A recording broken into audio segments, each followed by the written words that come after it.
will stand up straight, or I will personally shit kick every Far Eastern bannock that appeared before my eye! Well done, Sergeant. When you understand the language, sir, everything falls into place. Oh my god. I forgot. Okay. I forgot I fucking had. There's Fucked another up snap already. after you click. All right, we're doing it now. I forgot there's another two step. buttons. Yeah, you got to click record, and then you have to either specify record to this computer or record to the fucking cloud, which I don't know what that is still. That's fine. That sounds difficult. I mean, joking about the cloud was like a stand-up routine in like 2008, but Okay, that's fine. Well, could you talk about vaping then also? yeah, well, you can now. So yeah, I can talk about vaping all I'm day. updating the fucking joke, dude. Yeah, Paul, vape man. Paul, I was still trying to find I'm still obsessed with trying to find your vape that you dropped in my couch. That was a bad night. Gabe's couch is crazy. It's like there's like a little Bermuda Triangle like in the couch. Yeah. Just sucks everything in it. Well, the vapes that look like thumb drives are great. Like, I would lose those. You mean these? Yeah, is that a Jewel? Yeah, it's a Jewel. Yeah, I would lose that like every day. Oh, Paul Yeah, I does. use it Paul quite does. often. Don't worry. Paul definitely does. Yeah, Yeah. especially when I'm sitting on your couch. Well, it's a perfect storm when you've got your little thumb drive vape and then you got Paul or Gabe's voracious couch. Yeah, my couch is a special situation for sure. Hey, hello everybody, welcome. This is an episode of Spine Crackers, a show about books. I'm Matthew, one of your hosts. I'm Gabe, another host. I'm Paul. And then we got a special guest in the house today for a special motherfucking occasion to tackle our first Fat Boy Chonker book, 500-page thick boy. We got Daniel from the Viva La Dude podcast. What's going on, man? I think You're you might muted. be muted. Sorry. Let's go. All right. What's up? What's up? Let's fucking go. What's up, Spinecracker Nation? I'm unmuted now. Bet. We Yeah. got a new cracker in the mix. That's right. Yeah, I didn't know if I could make that joke, because I'm the guest, but It's okay. We already cracked the ice. No limits, baby. No limits. We're limitless on this podcast. hell yeah. So today we're talking about, as I said, a little bit of a thick boy, Helen DeWitt's novel, The Last Samurai. Don't get it twisted. Tom Cruise is not in this. The movie was not an adaptation of this book. Yeah. Although it would be sick if Tom Cruise was in the adaptation of this book, which would be different. Right. He'd have to be one of the father I was figures. kind of hoping. I was going to make that joke. God damn it! I was going to say that. I wish that he was one of the fathers that he tracked down, like on the set of Mission Impossible 2. Finds Tom Cruise. Well, yeah, I mean, this raises the question, is Tom Cruise a genius? Dude, Is his acting ability so good that we could categorize it as genius acting ability? 100 fucking percent. Yeah, like 100%. there's an argument to be made. Absolutely. I mean, Well, he is kind of method, right? I mean, just in general, like I think he's an insane person. So. And I think, Matt, you pointed this out in the chat. Tom Cruise, both a genius and has fucking complicated father problems. Yes, compensating for a void of a father in his life who he does not speak about. Facts. Yeah. Tom Cruise is actually from my hometown and went to grade school with my aunt. No shit. No way. Yeah. And his All right. real last name is not Cruz. Yeah, I did know that actually. Yeah. Yeah. I mean, it's too cool of a name. So, It's definitely too cool. yeah. What's up? I'm Tom Cruise. I can't remember what his name actually is, but Glide. Something like Montgomery.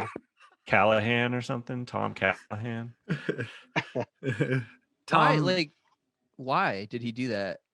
Was it It's just like like a stage name, right? It's like That's super common for actors, dude. Yeah. Oh, it's Thomas Cruise Mapother the fourth. Oh yeah, Mapother. What the fuck is that? That rocks. I don't know what you're talking about.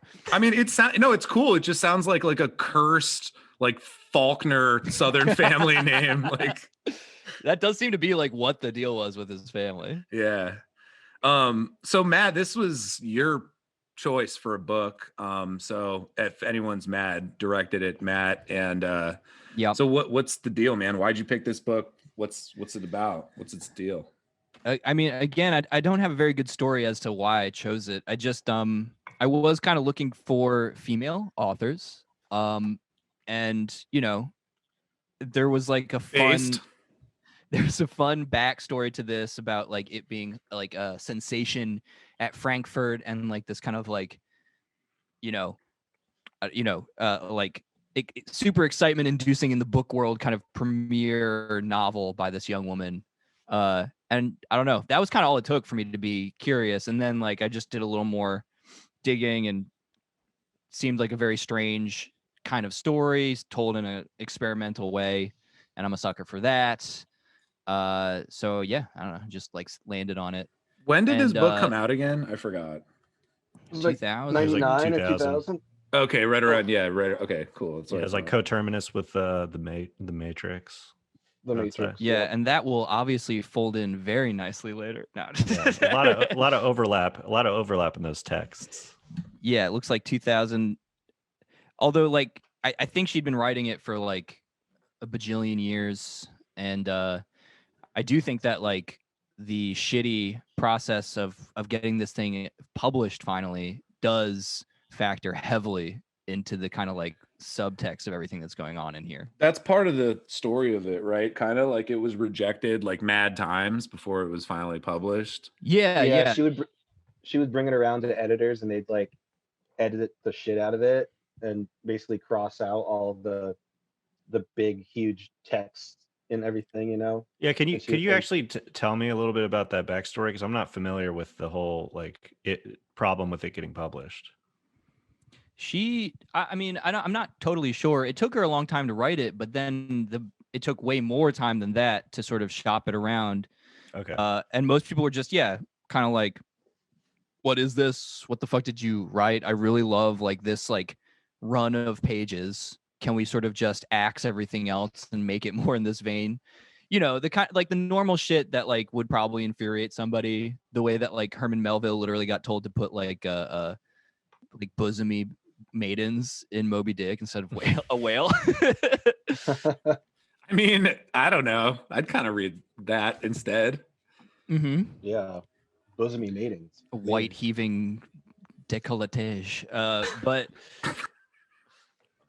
But so yeah, so it was just like kind of that, like, she herself, like Helen DeWitt, seems to be pretty like, she stood by how exactly she wanted it. So there was just this constant like headbutting, and it just took her forever to publish. Mm-hmm. And eventually she did get it published at Frankfurt, or like got an option and got like a huge ass like sum of money after toiling away for years and years in like kind of poverty. And wait, I just want to revisit something just briefly. I'm sorry. Herman Melville was told to replace the whale with boobs.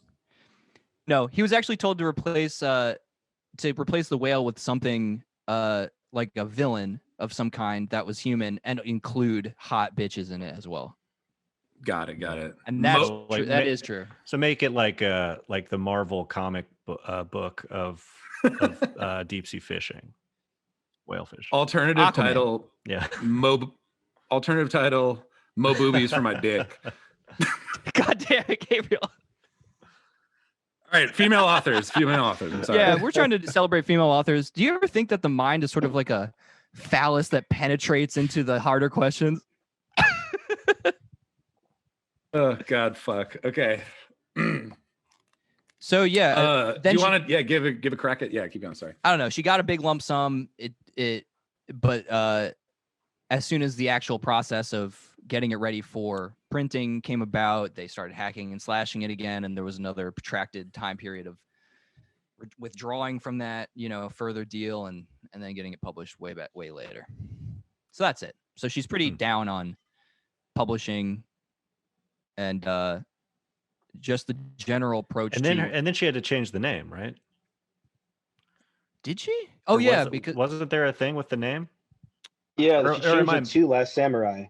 I don't remember what it was before, but she changed it to Last Samurai, and then 3 years later, the movie Last Samurai came out. No, was it? Did she originally try to call it Seven Samurais? But I think that's true. And she Yeah. ran into like a but then ironically she changed it to Last Samurai, and then the movie came out and it was named the same thing. Yeah. What the fuck? What the fuck kind of luck is that? Yeah, like someone fucked up on the copyright end of this book, it seems like, to let a movie come out just with the literal exact same title. but Well, also I mean, we do have to question: is she allowed to write about samurai culture? Is that cultural appropriation? Ooh, that's a good question.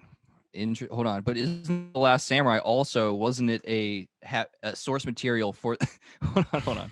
The Last Samurai. The funny thing is too, I think Helen DeWitt. I've seen a picture of her and she has cornrows. Oh, she's like a crust punk. Yeah. Damn, Oh, that's pretty shit. She's cool, all dude. over the map. Yeah. Okay, I like it more now. Yeah, definitely. that's just like she's chaotic, so that anything goes. Yeah. But yeah, I'm not sure about the actual movie The Last Samurai, because if that was based on an earlier different book that was also named The Last Samurai, then we got a fucking Inception situation. Yeah, here, I'm I already think. confused because I'll be honest, I have not seen The Last Samurai. I never saw that movie actually. I have seen Neither a did I. long time ago Seven Samurai or whatever, but I like only vaguely remember that. So I probably should have watched those movies before this. Yeah. But Seven Samurai is like 3 fucking hours long.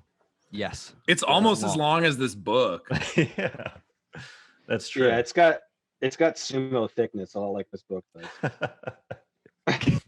Matt, did you turn anything up on the movie Last Samurai source material? I mean, my cursory thing is I think it's okay. I think we're in the clear. I think it's genuine. It's just a genuine article. There's no source material it's based off of. For the movie? For The Last Samurai, the movie with Tom Cruise. Except history, right? Isn't that like basically a documentary? I think it is based on some sort of historical event, but I'm not going to just sort of read Wikipedia right now. Talk about cultural appropriation, dude. White samurai. Oh my God. What is this? What is this? Yeah. Or everyone getting mad at Matt Damon for being in the Great Wall. Yeah. During the Great Lizard War of or whatever factual event was happening that they based that off of. Matt, do you want to take a swing at like summarizing this book in a quick sort of way? Yeah, it's long, but I think the genuine fuck me. All right. Better drink more.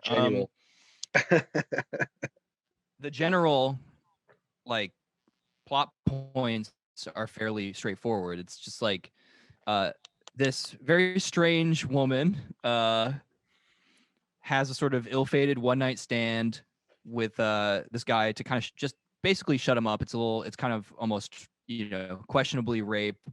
It's Liberace too. His name is Liberace, but it's of all people. She fucks, like 80-year-old Liberace. Or Yeah, some tickled the ivory is just so. And there's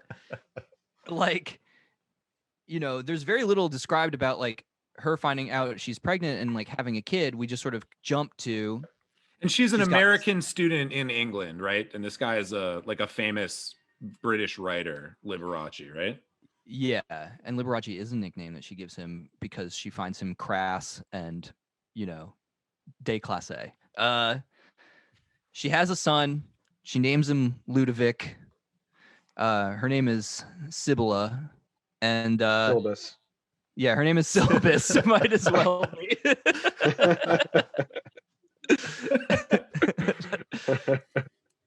And she, she's kind of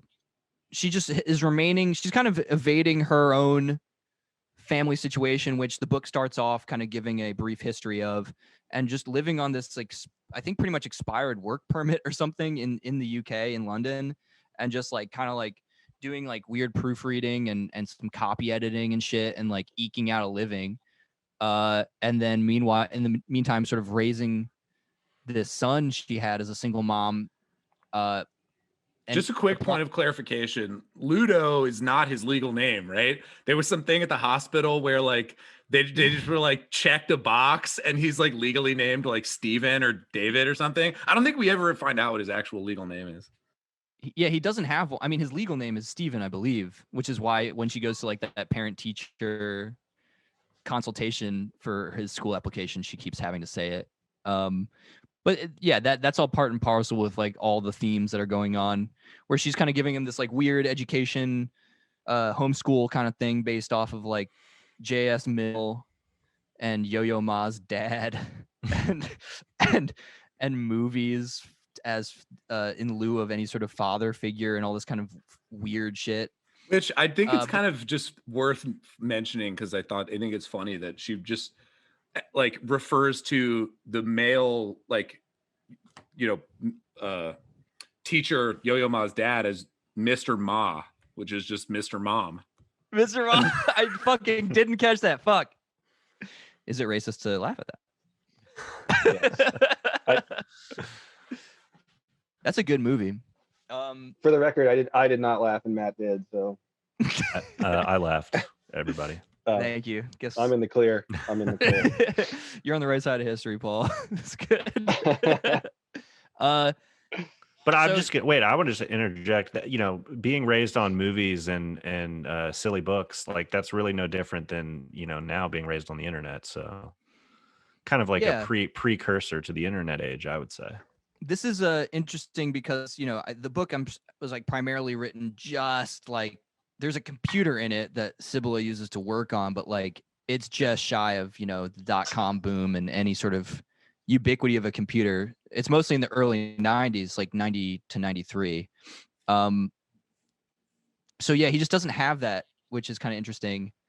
But he ends up being, I mean, he's a genius. He ends up being a fucking like weird genius, right? I feel like there's supposed to be some controversy about whether or not he's just the product of this type of education and anyone could be, but there's no fucking way. Yeah, I think that was an interesting like tension. I mean, I don't want to like talk about the DeWitts afterward yet, but I have some, as an educator who specifically teaches for future teachers in an education department, I had some thoughts about her sort of concluding thoughts. But I mean, my assumption throughout the text was that the kid was basically just a prodigy.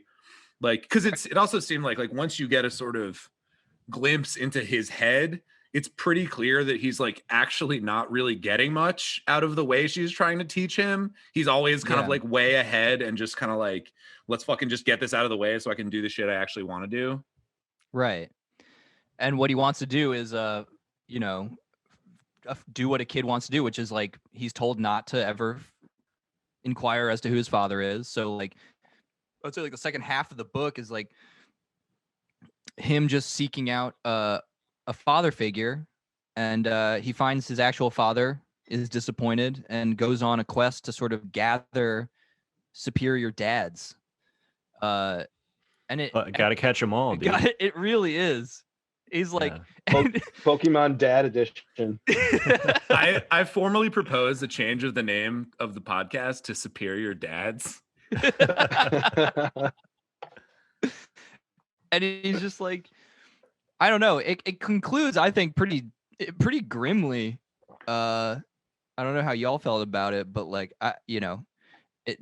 Well, can we go back to that question about like whether his genius is like he's born with it or whether it's the product of his mom's education? Because that was like the main I mean, obviously the main theme of the whole book was like the idea of genius, right? But like I think about our culture, and our culture kind of has like a fraught relationship with the idea of genius, right? Because I think like contemporary or even within the last couple decades, American culture is more of the sort of Malcolm Gladwell style of thinking, where it's like oh, just put in 10,000 hours, or all you have to do is work hard, and that's how you achieve greatness, is like if you work hard enough. And like in my mind, it's like no, like some people are just born with these preternatural, like insane, mystical, magical abilities, And so like there were times in the book where it's like clearly he was just this kind of preternatural genius, but like there was also this like weird sort of frame where it was like he's reading, he has to like collect all the coins, all the badges, and read all the books you're supposed to read, and that's how he becomes smart. And it's like, which is it, I guess, I don't know. Well, there's like a highly traditional notion of education mixed with it just kind of not being the prevailing notion of education. Like I feel like Ludo's education is just kind of it's a JS, it's like 90% just JS Mill, right? Like already a person who I'm like, good. And like, so it's literally just like a throwback almost to like, I do you guys know what like old forms of education were like? Cause I actually was thinking about all this stuff. You memorize a lot of shit and like recite, like, I feel like it was like a lot learning, of recitation. Yeah. Yep. There's a lot. Yeah. It was a lot of rote, like repetition, like Daniel was saying. And like, it was definitely very like punitive a lot of the time. Like, do this thing, like, or else you're going to get fucking like locked out in the cold. Like literally like like John Locke wrote on education. And one of his main things was like, if they fuck up, throw them in the snow, like literally. So it sounds like education used to be like a Chinese Olympic teacher. Like if you don't stretch this way for 45 minutes, you get thrown out. I'm sorry, your Yo-Yo Ma shit is now you wasted your good graces. You're on our side now, man. Yeah, welcome. Yeah. Plus, I think you're thinking of Russian gymnastics teachers. Or gymnastics. Or just gymnastics. Yeah, which is like fucking is like shit is child abuse pretty much. But yeah, like corporal punishment was like remained as an element of education until mid 20th century. Well, so it's interesting because I still practice it in my classes today. Good. Yeah. In what form? Parody. You walk around. Joke. You walk around with a yardstick and slap their hands if they're on their phones.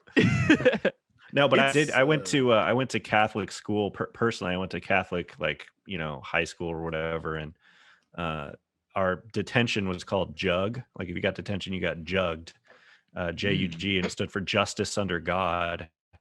And what it involved was you had to stand and either for 30 minutes or an hour, depending on how bad the offense was, you had to stand and stare at a wall for 30 minutes or an hour, and you could not move. And if you move, they like had a person walk around, and if anyone moved, you got like another jug. So it was like Jesus, it was pretty intense, I guess. I would love to go to detention with multiple jugs.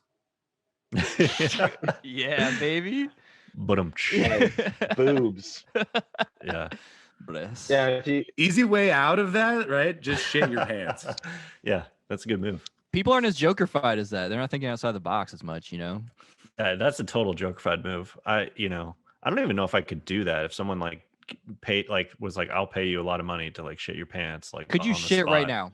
Could you shit your pants right now? I could not. No, I couldn't. If someone yeah. I was this close to sharding today, like for real in my pants.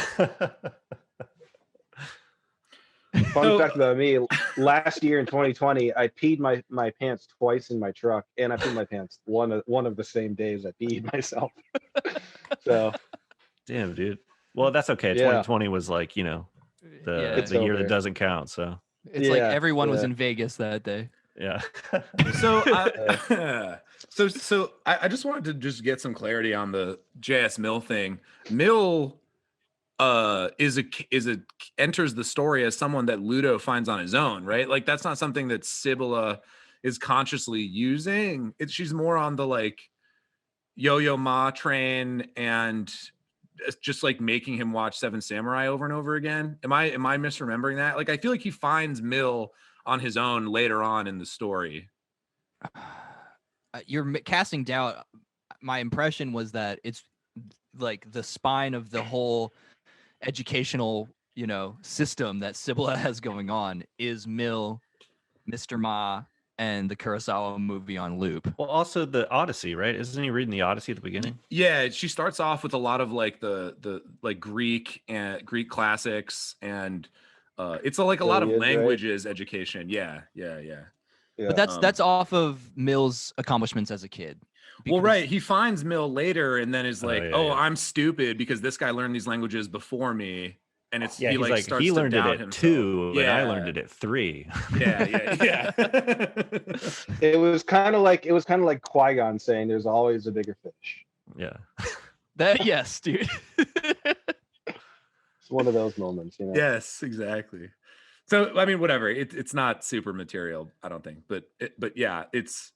I mean, it's interesting because I feel like, yeah, like you said, Matt, there's basically 2 halves to the book. The first half is kind of describing more from the Sibylla's perspective, her dealing with sort of young Ludo when he's like very, very small, like 1, 2, 3, 4, and their sort of life together. And then the second half is sort of fast forwards a little bit once Ludo enters public school and then leaves instantly. And then we fast forward to him as like a, you know, teenager and his sort of quest to find the best fucking dad. The best. And it also switches point of view too, from syllabus to like halfway through. Yes. Well, and I think his whole dad quest is another instance, Paul, like you were saying, of the Qui-Gon bigger fish moment, because each successive dad that he interacts with like fails or like sucks really bad in some way. And he's sort of exploring like, you know, different expressions of genius and you know, we'll get to all that maybe in more detail. Musical geniuses are the best, by the way. The piano, yeah. Preview for my hot take I'm gonna have later on, I guess. Qui-Gon Jinn, more like Qui-Gon Dad. That's pretty good. Thanks. I needed a lot of open. Okay, I'll give you that. You were sitting on it. I was. I think also, you know, yeah. Again, it's this little tiny afterword at the end of the book. And I know we're just jumping crazily from one thing to the next, but like, it did lend to this notion that maybe Helen DeWitt like genuinely believes this very specific. It was so tonally weird to me.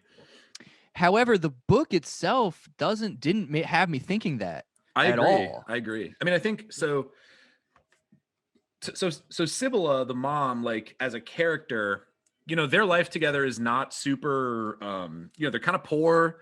Like they just will go around on cold days riding the subway so they don't have to turn on the heat in their apartment and shit, right? And engaging in philosophical debates with the other passengers. Yeah, and she just will fucking sometimes pop off, right? Yeah. Like someone will she just seems crazy. Like, she seems totally that one like classic hypothetical of like, all right, if 2 guys are about to be burned at the stake and one guy dies of a heart attack right before, is the several minutes of life that the other guy lived while burning alive, does that make his life more meaningful? And I'm like, what the fuck kind of hypothetical is this? She's just the classic like she's the classic, ma'am, this is a Wendy's person. Like just like popping off on people for not knowing the intricacies of the plot of The Last Samurai on the subway and throwing these crazy philosophical hypotheticals at them for no fucking reason. Well, I know this gets tossed around a ton, but like there was a bit of an autism vibe here. Oh yeah,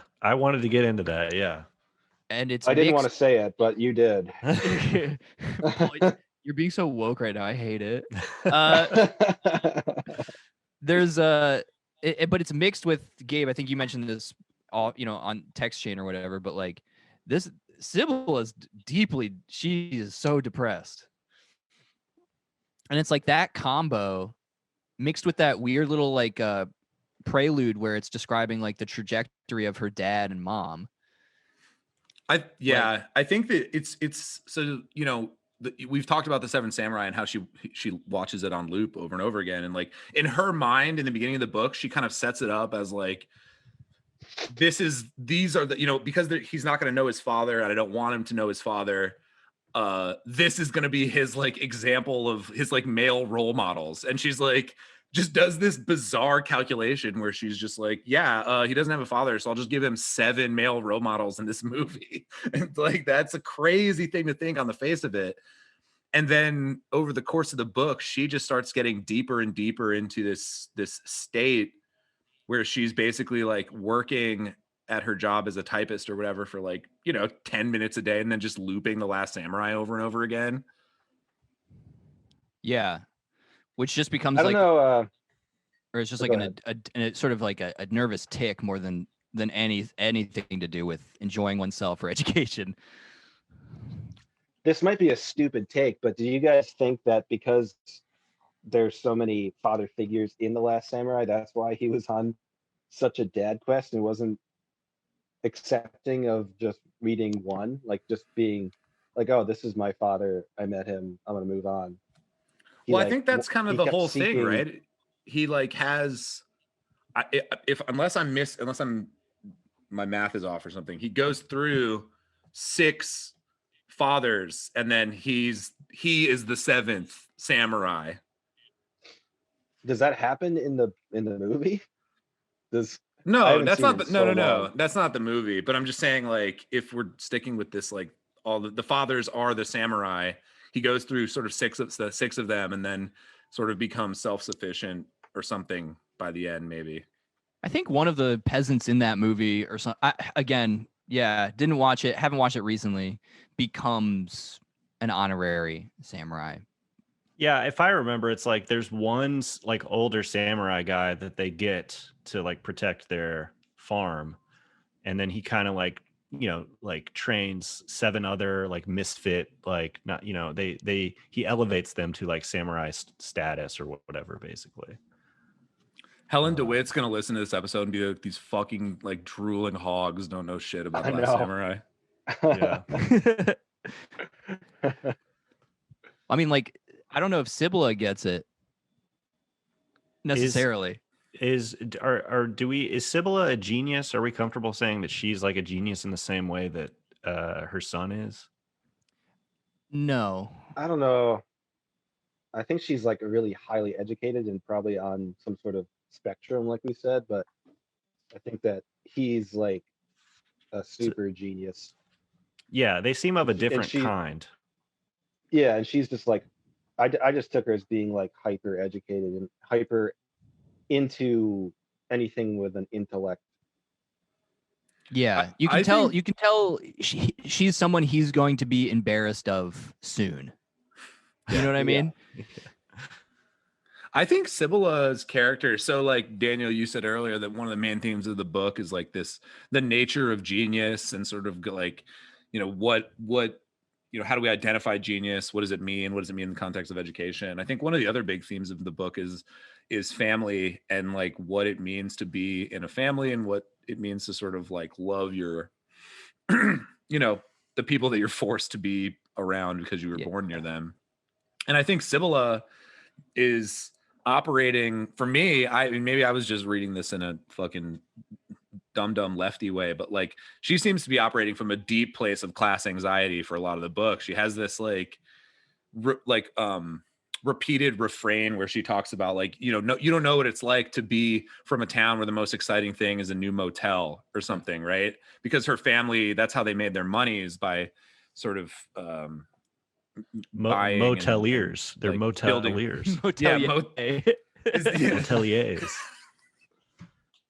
And so I think she sort of is coming from this place of like, I want to be this educated person. I want to be this sort of cultural elite, sort of because of her own background to some degree. Because her dad was, again, both their parents were people like of some sort of promise with a talent that got thwarted by like the necessary just sort of need of I guess making money. They were Jews, is a right? big one. Weren't they Jews that were like discriminated against because of their Jewish faith? His mom or her mother's side was Jewish. Oh, okay, that's what I'm thinking of.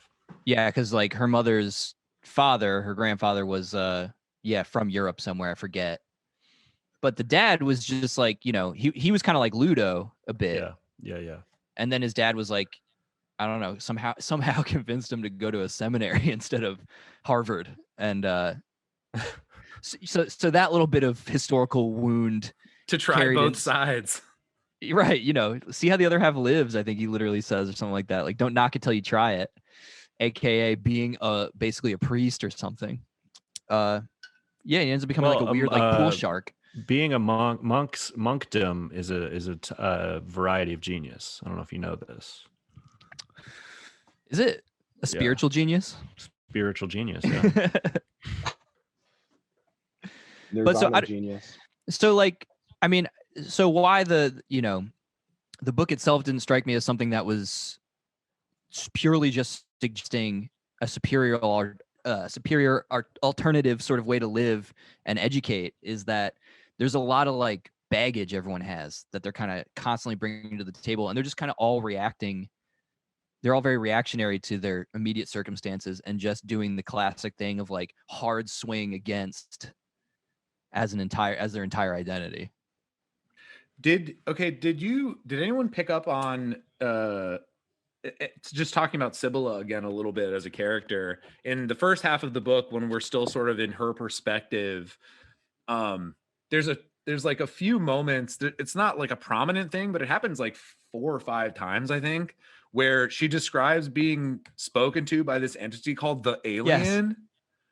And then it's just kind of dropped as far as I can tell. Like certainly once we switch to Ludo's perspective and we never really get any kind of like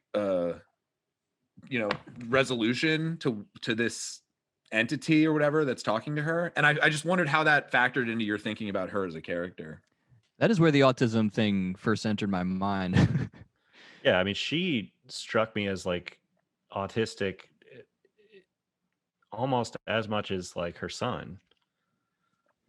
See, I think her son is just a genius who is homeschooled, and that's why he's kind of weird. But he can make people laugh in the book and stuff. Sibylla is never comfortable in literally like any social exchange she has. Yeah, well, like when it's also I was wondering if it was like if that was actually her or if we as the reader, like because it was told from her perspective, like we were seeing her her mind, her thoughts or whatever was like the text itself. And so it's like, if I were to think about like if my thoughts were to be transcribed onto paper, they would probably sound mildly autistic, right? That's fair. Like, yeah. I don't always say everything that's in my head, but like I just remember like that, like when she sleeps with Liberace or whatever, and she's like she wakes up after they have sex, and then she has like this like 3-page long like discussion in her head about how she's going to leave without like offending him, and she decides to leave him a note with like a fucking Rosetta Stone, like that shit is like okay, but again, I don't know if that's just all in her head or if like that's really how she is, you know what I'm saying? But she did leave the note, so she it's did, like yeah. It's all in her head, but then she did leave like a 5-page note of like transcribed and transliterated like Greek, Homeric like prose, so that he could translate a poem that like was relevant to a conversation, like one random point in a conversation they had earlier at the party, and then she would write like "ciao" at the end. Yeah, so I think she is on the spectrum. Like I don't think she really knows how, or she at least just has severely limited like social skills. That was really I did want to bring up this. That was kind of like when I started to absolutely hate her. But now that you guys are calling her borderline on the spectrum, I'm like, crap, can I say I hate these characters, or is that not woke? Sure. But yeah, I pretty much hated her and her precocious little prodigy butthole son. Well, that's a good point, because like what is this identity? Because I feel like there's like the identity of a genius, it's like it's almost like a stock character in our culture now, where it's like you could look at like tons of movies from the past couple decades or books or whatever. Fucking what's that Jonathan Safran Foer book with the extremely loud? No. Yeah, that kid's like a genius too, close. right? Yeah. And then there's like I don't know, I'm thinking of like A Beautiful Mind and like all these Good Will Hunting, and it's we had Eddie Redmayne with the Hawking movie, right? Yeah, and it's like there's clearly like a genius identity that we have sort of assembled, I guess. And I don't know, it's always kind of there's always a little bit of anti-hero-ness to it. Like, so my question to you guys is like, is the genius character in our stories, are they inherently an anti-hero, or is there such a thing as like a non anti-hero genius, or a genius non anti-hero, I guess? Because like I agree, I didn't really like the son either. I thought I was just like I'll say I grew to like him a lot more over the course of the story. Yeah. And like by the end, like I found the ending to be like a sort of satisfying like expression of as close as he will ever get to love. Yeah. You know what I mean? Like the end of the book, his sort of final act. But I do think on this question of like the conception of genius in general, even the other thing that I would throw in the mix there recently is the fucking Queen's Gambit, which is about I was thinking about that. I was thinking about that exactly. Cause she is like, she's kind of an anti-hero, but I kind of liked her. I don't know.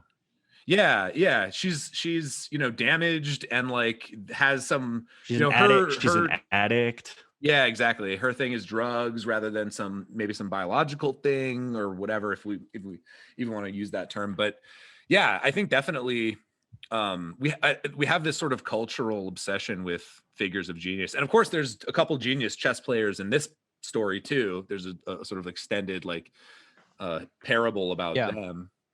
I think you think of the term prodigy like in direct relationship to chess, I feel like, specifically. Oh, yeah. Or music. Yeah. Mm-hmm. Or music. That's the other big one for sure. Mozart or some shit. And there's a musical prodigy in this story as well.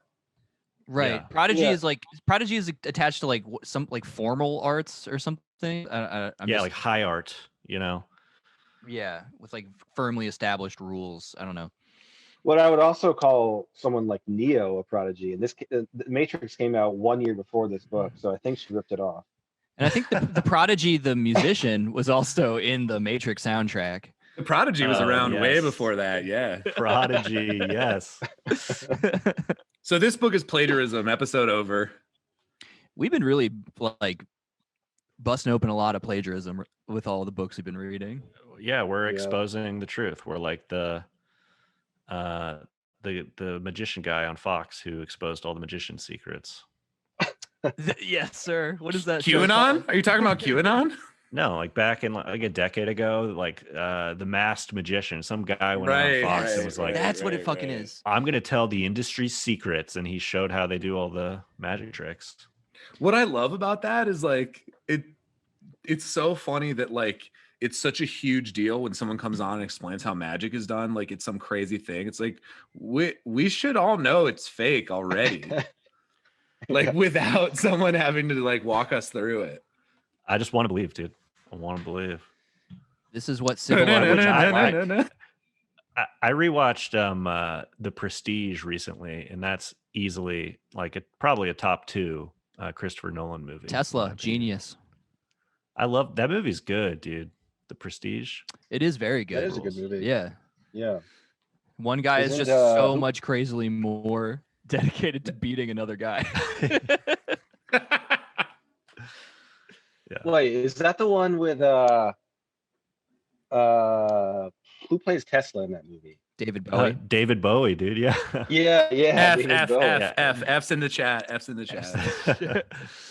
Yeah, Christian Bale and fucking Hugh Jackman play the dueling magicians. Oh yeah, Hugh Jackman. But anyway, Hugh Jackman.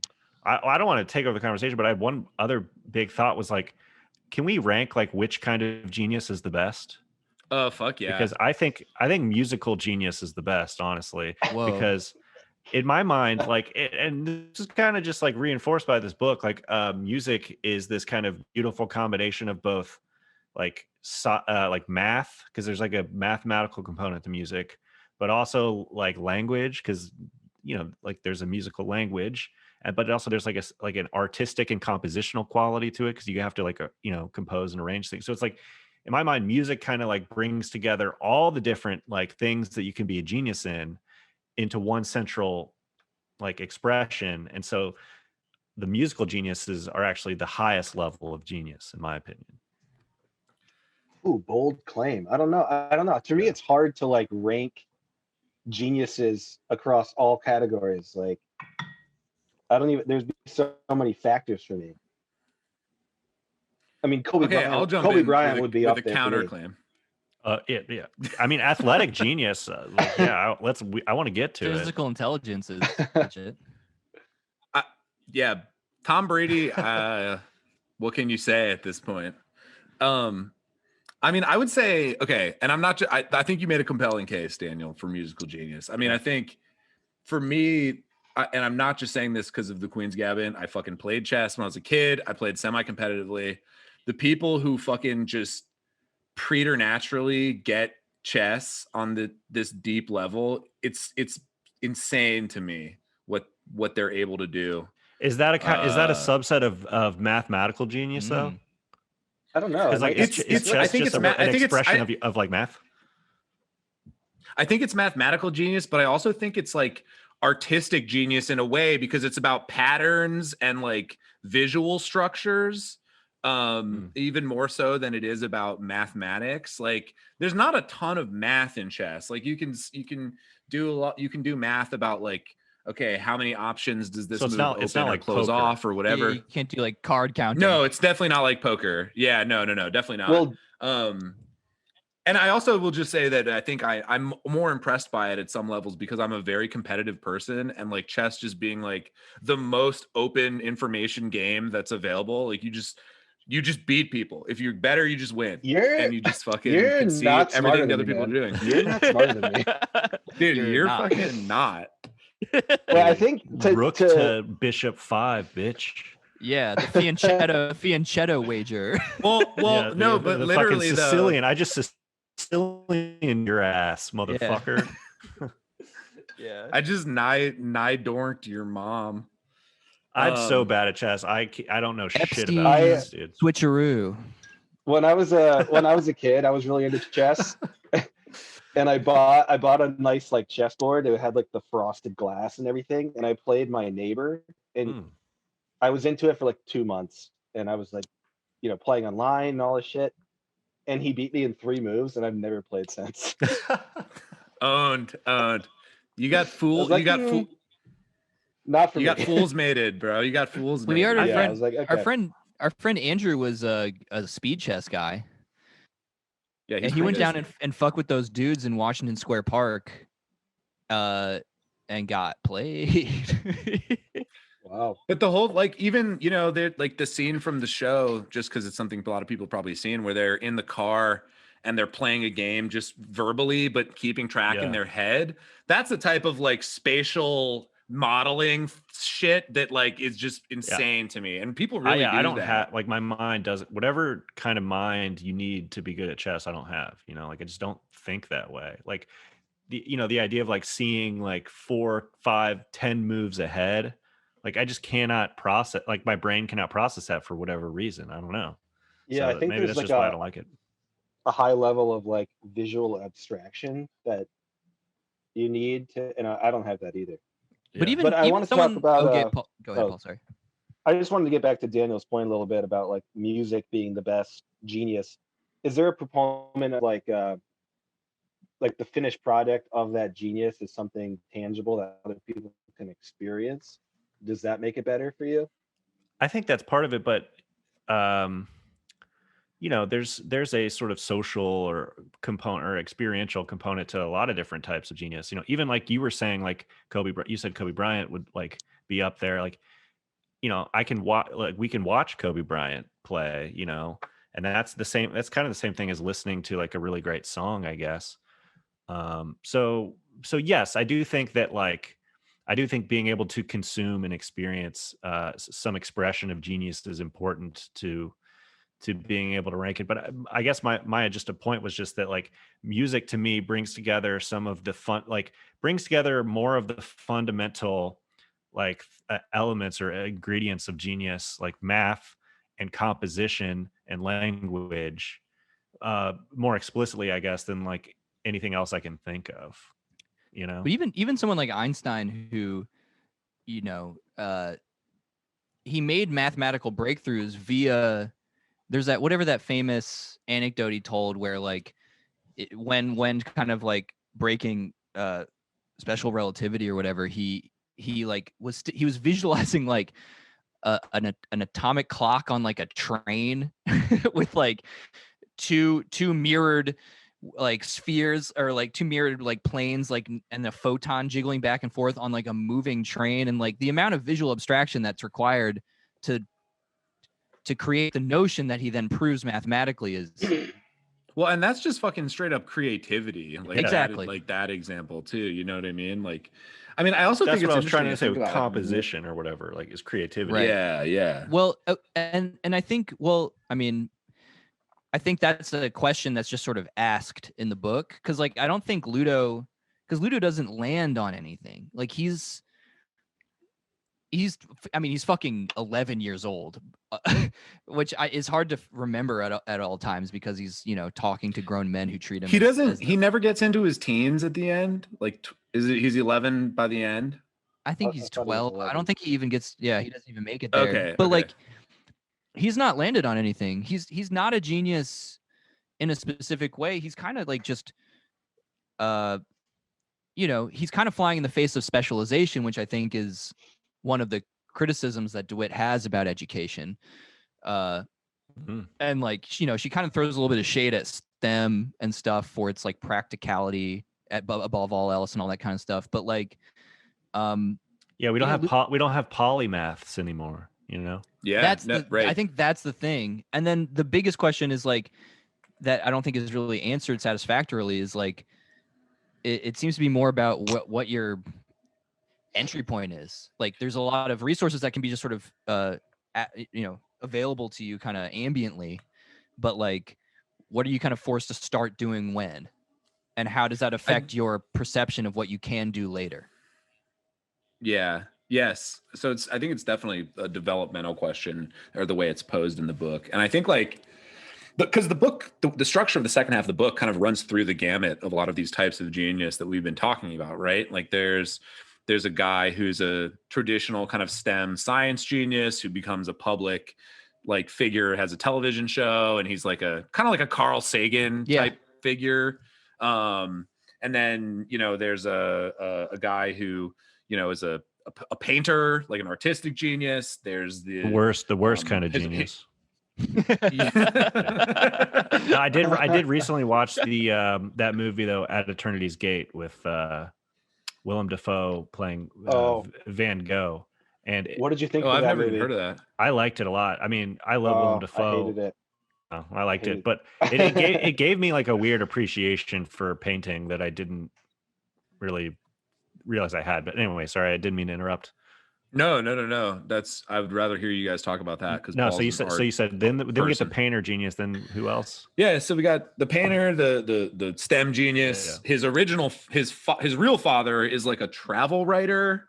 Yeah, he would just be writing like lifestyle blogs, basically. If he so genius. He'd be like an Instagram influencer today.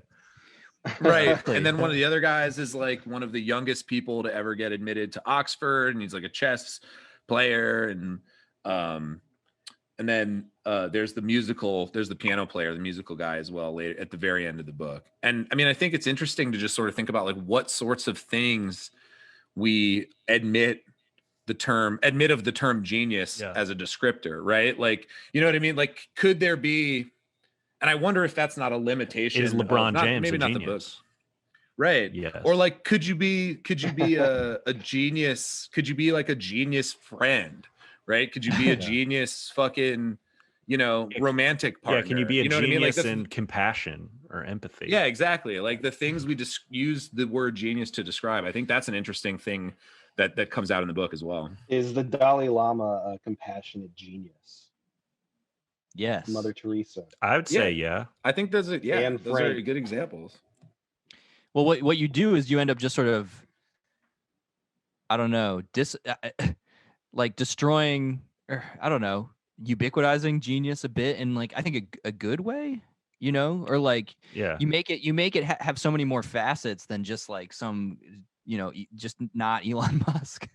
Yeah, I mean, I don't know about, you know, I know Gabe is the other educator here, but like, I don't know about you, but I'm all about like expanding what, like, I think we need to expand what we mean by education, and what we, you know, I think we have too narrow of a definition. And so I think that also translates to like, we too narrowly define genius, you know, or smart or whatever you want to call it. Like, I think people can be smart in a lot of different ways. And it's weird because it's like we do have that notion in our culture. Like we do have this idea of like multiple intelligences, but we don't really. Like we pretend like we do, but like at the end of the day, we what we actually really only value is like a very narrow kind of smartness, I feel like. You know what I'm saying? I co-sign all of that, and just one of my favorite expressions of that was a few years ago, there was I think it was like a Vox video that went kind of viral, analyzing some MF Doom bars. F in the chat, by the way. MF in the chat.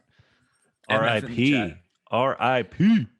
And it was just the classic, like, white people converting everything to math, like video. Like they were literally just like, oh yeah, and then here he cuts off this word precisely 7.84 like syllables into the line, and like, dude, it's like, no, like, I mean, that's you're ruining this. Yeah, yeah, exactly. So like, why not just be like, he's a genius at that? You don't have to reduce it to math or rapper, whatever. Yeah. Yeah, exactly. But the thing about that too is like, that's a good example. Yeah. But people do that in like classical music a lot too. Like rhetoric about classical music, there's a lot of like, this note was perfectly placed here. So I don't know if it's like Oliver Sacks. This is your brain on music, kind of. Yeah, and it to me it doesn't discount the genius of that world for people to study in that way. But I also think it gets like, back. Yeah. No, finish your thoughts. Yeah. No, just like I didn't read the article you're talking about, but I think there is some way of like trying to talk about like Eminem's lyrics and the way he goes about writing. That is like you can get into it and really get descriptive about it and study. I think there's also like this. I mean, you know, not to be too vulgar Marxist or whatever, but like I think we also tend to only ascribe the title of genius to things that are rewarded economically. So like, you know, we will call Eminem or MF Doom a genius in rap or whatever because they were successful, you know, financially, like, or successful in their industry or whatever. And so it's like, yeah, I mean, genius is ultimately just a subset, or it's ultimately just an expression of like what is rewarded, or it's only considered genius if you can make money off of it. You know what I'm saying? And I think that's part of why we don't have like robust discourses of genius for stuff like friendship or compassion or whatever. Yeah. Can we make money off of being a genius friend?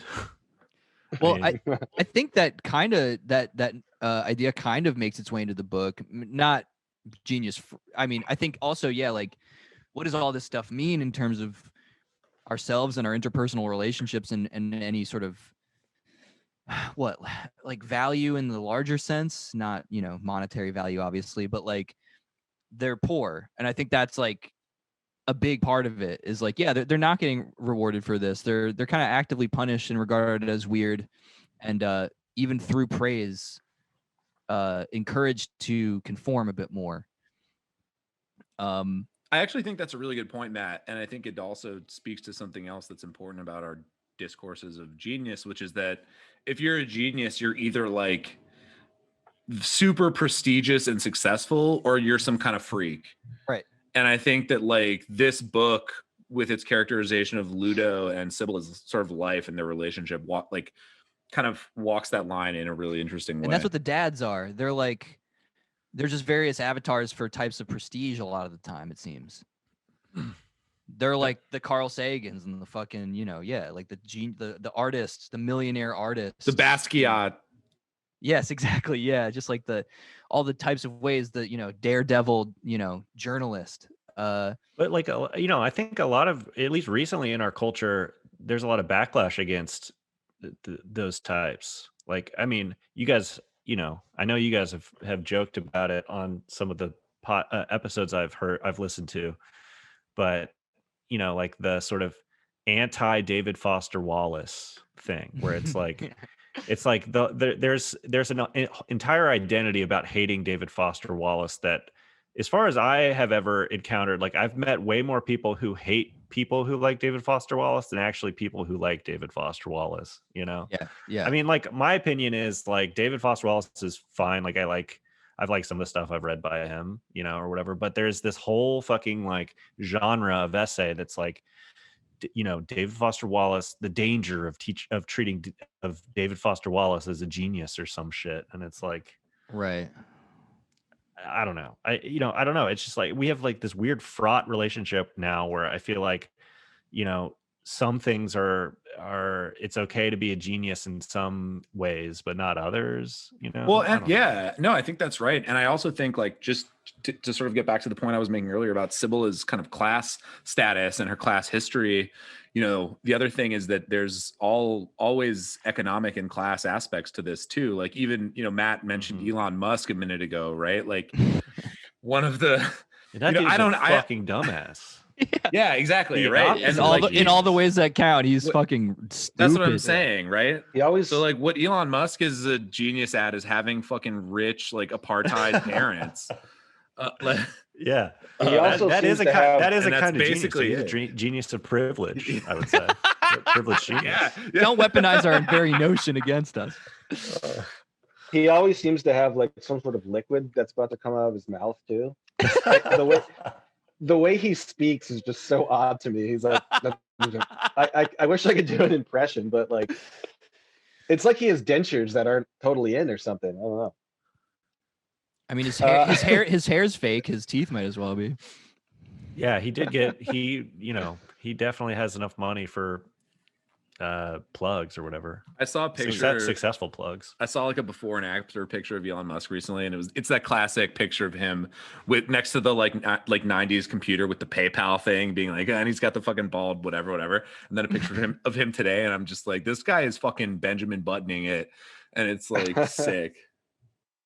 Well, he's now the richest person in the world, right? Like, didn't he? Is he?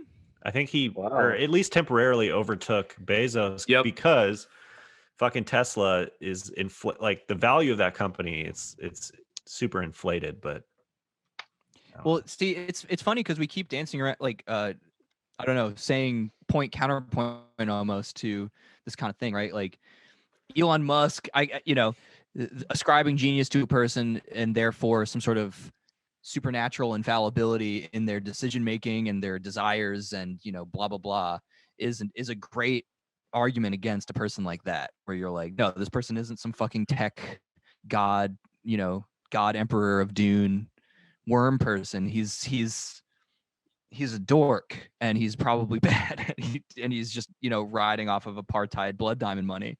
In the meantime, though, there's also like this fear of genius penetrating too many categories and like becoming too wishy-washy as a notion, but then also like afraid of people being described it because it's like a privileged position. Well, it makes me think of this when I was watching Jordan Peterson videos in a dark time in my life like 3 years ago. He talked about brave of you to say. He talked about the word genius and how he basically only relates it to like how high your IQ is. And he actually talked about like physical genius. He was like, you can't be a physical genius. Genius only relates to the mind and your IQ. This is a great point because one of my questions was like the idea of relative versus absolute genius, right? So like, normally we can't like in some sense it's impossible to have a genius in a vacuum, right? We can only recognize genius as like, oh, you are like all the way on the right of the bell curve, right? You are better. You are so good at this thing because you're better than everybody else, right? So like in some sense, genius is inherently relative. Like Tiger Woods, like I'm watching this Tiger Woods documentary, right? And it's like, well, he's a genius at golf because he's better than all the other golfers, right? But it's like, is there an objective absolute measure that we can say someone is a genius by, or is it just always based on like you can only be defined as a genius relative to other peers who are competing in the same category? You know what I'm saying? I would fucking whip Thomas Edison's ass at Mario Kart. Yeah. And I would whip your ass. Whoa. Well, it makes me think I would lose. I would lose too. I recently saw video games, dude. I saw a headline recently that was like man with the highest IQ of it's like 200 or something. Man with the highest IQ is an avid Trump supporter.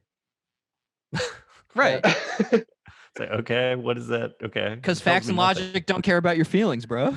It's like I couldn't care Exactly. less what, like, you know, the politics of people. Like, I guess I'm not. I wouldn't say I couldn't care less, but like, yeah, that's funny that we would equate like political preferences with, you know, IQ scores. Like, It's all, yeah. I mean, that whole conversation feels very broken and weird. I think, like, just to, I don't know, steer it back to the book a tiny bit, like Ludo, right? He's a genius, but he's kind of a genius in some of the, like, in some part, in the ways that are like, what's bad about the current educational system? It's just beefed up.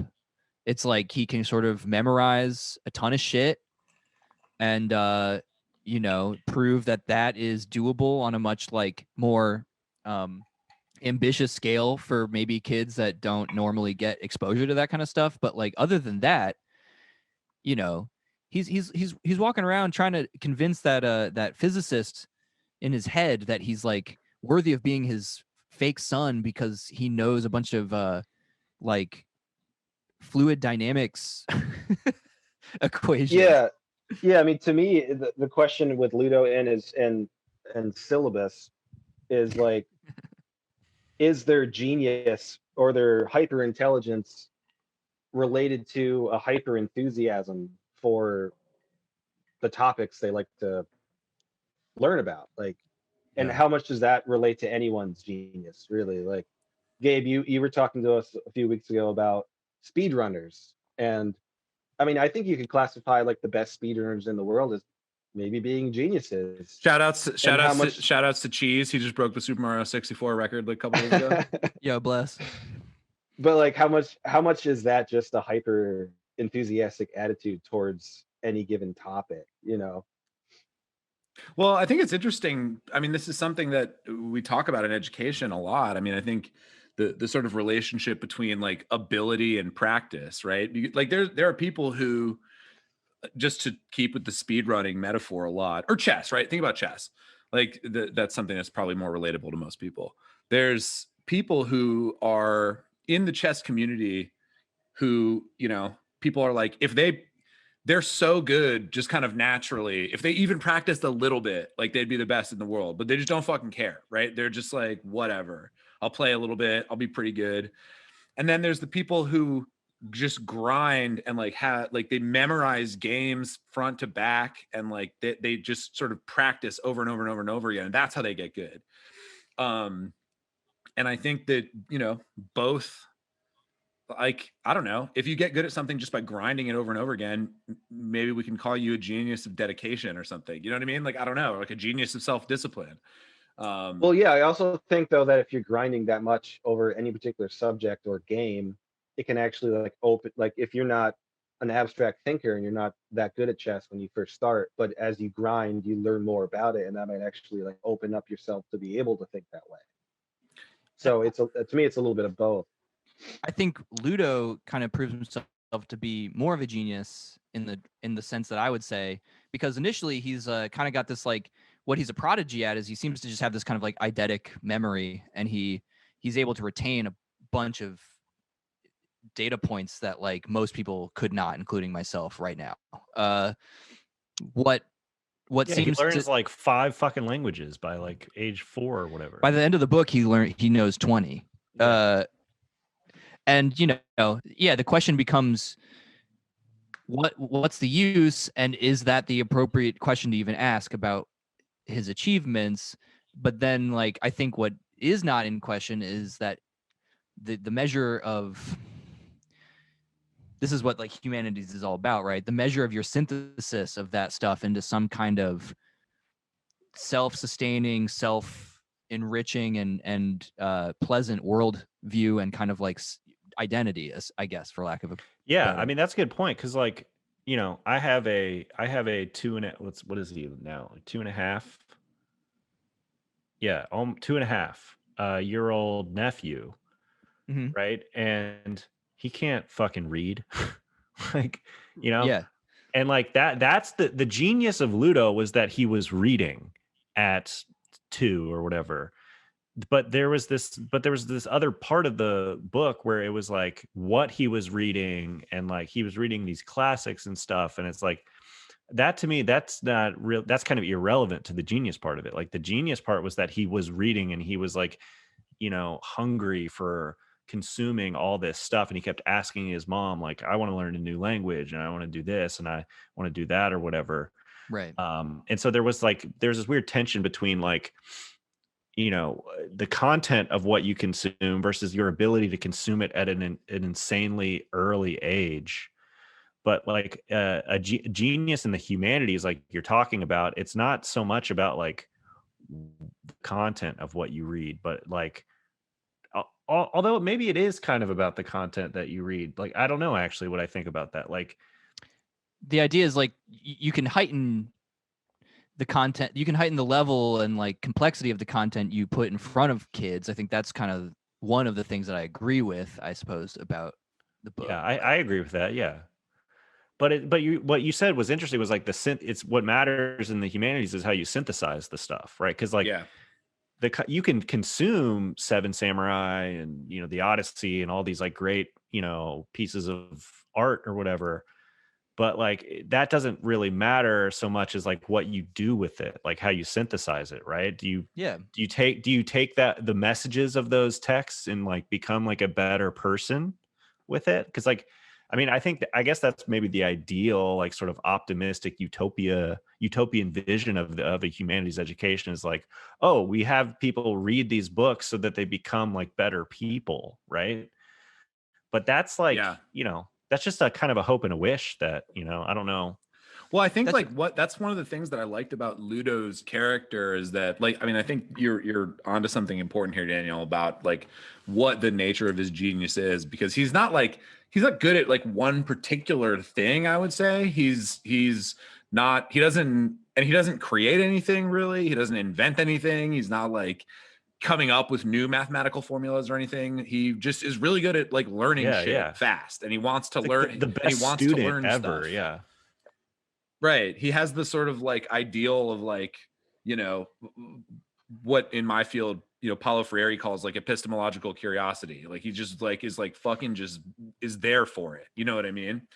But I think it's that sort of characterization of his genius is really interesting because it goes along with like a deep level of humanity that he has. And like in the sense that a lot of the shit that he winds up doing is like, you know, Sibylla is telling him like, okay, if you learn this, I'll do this. If you learn this, you'll do this. He's like, okay. Like, I'll do it if you tell me my fucking dad's name. Like he just ultimately like wants to know who his dad like is. Syllabus, you know what I dude, mean? Which is like syllabus. And he's still in a Skinner box essentially, like every other fucking student still now. Yeah, exactly.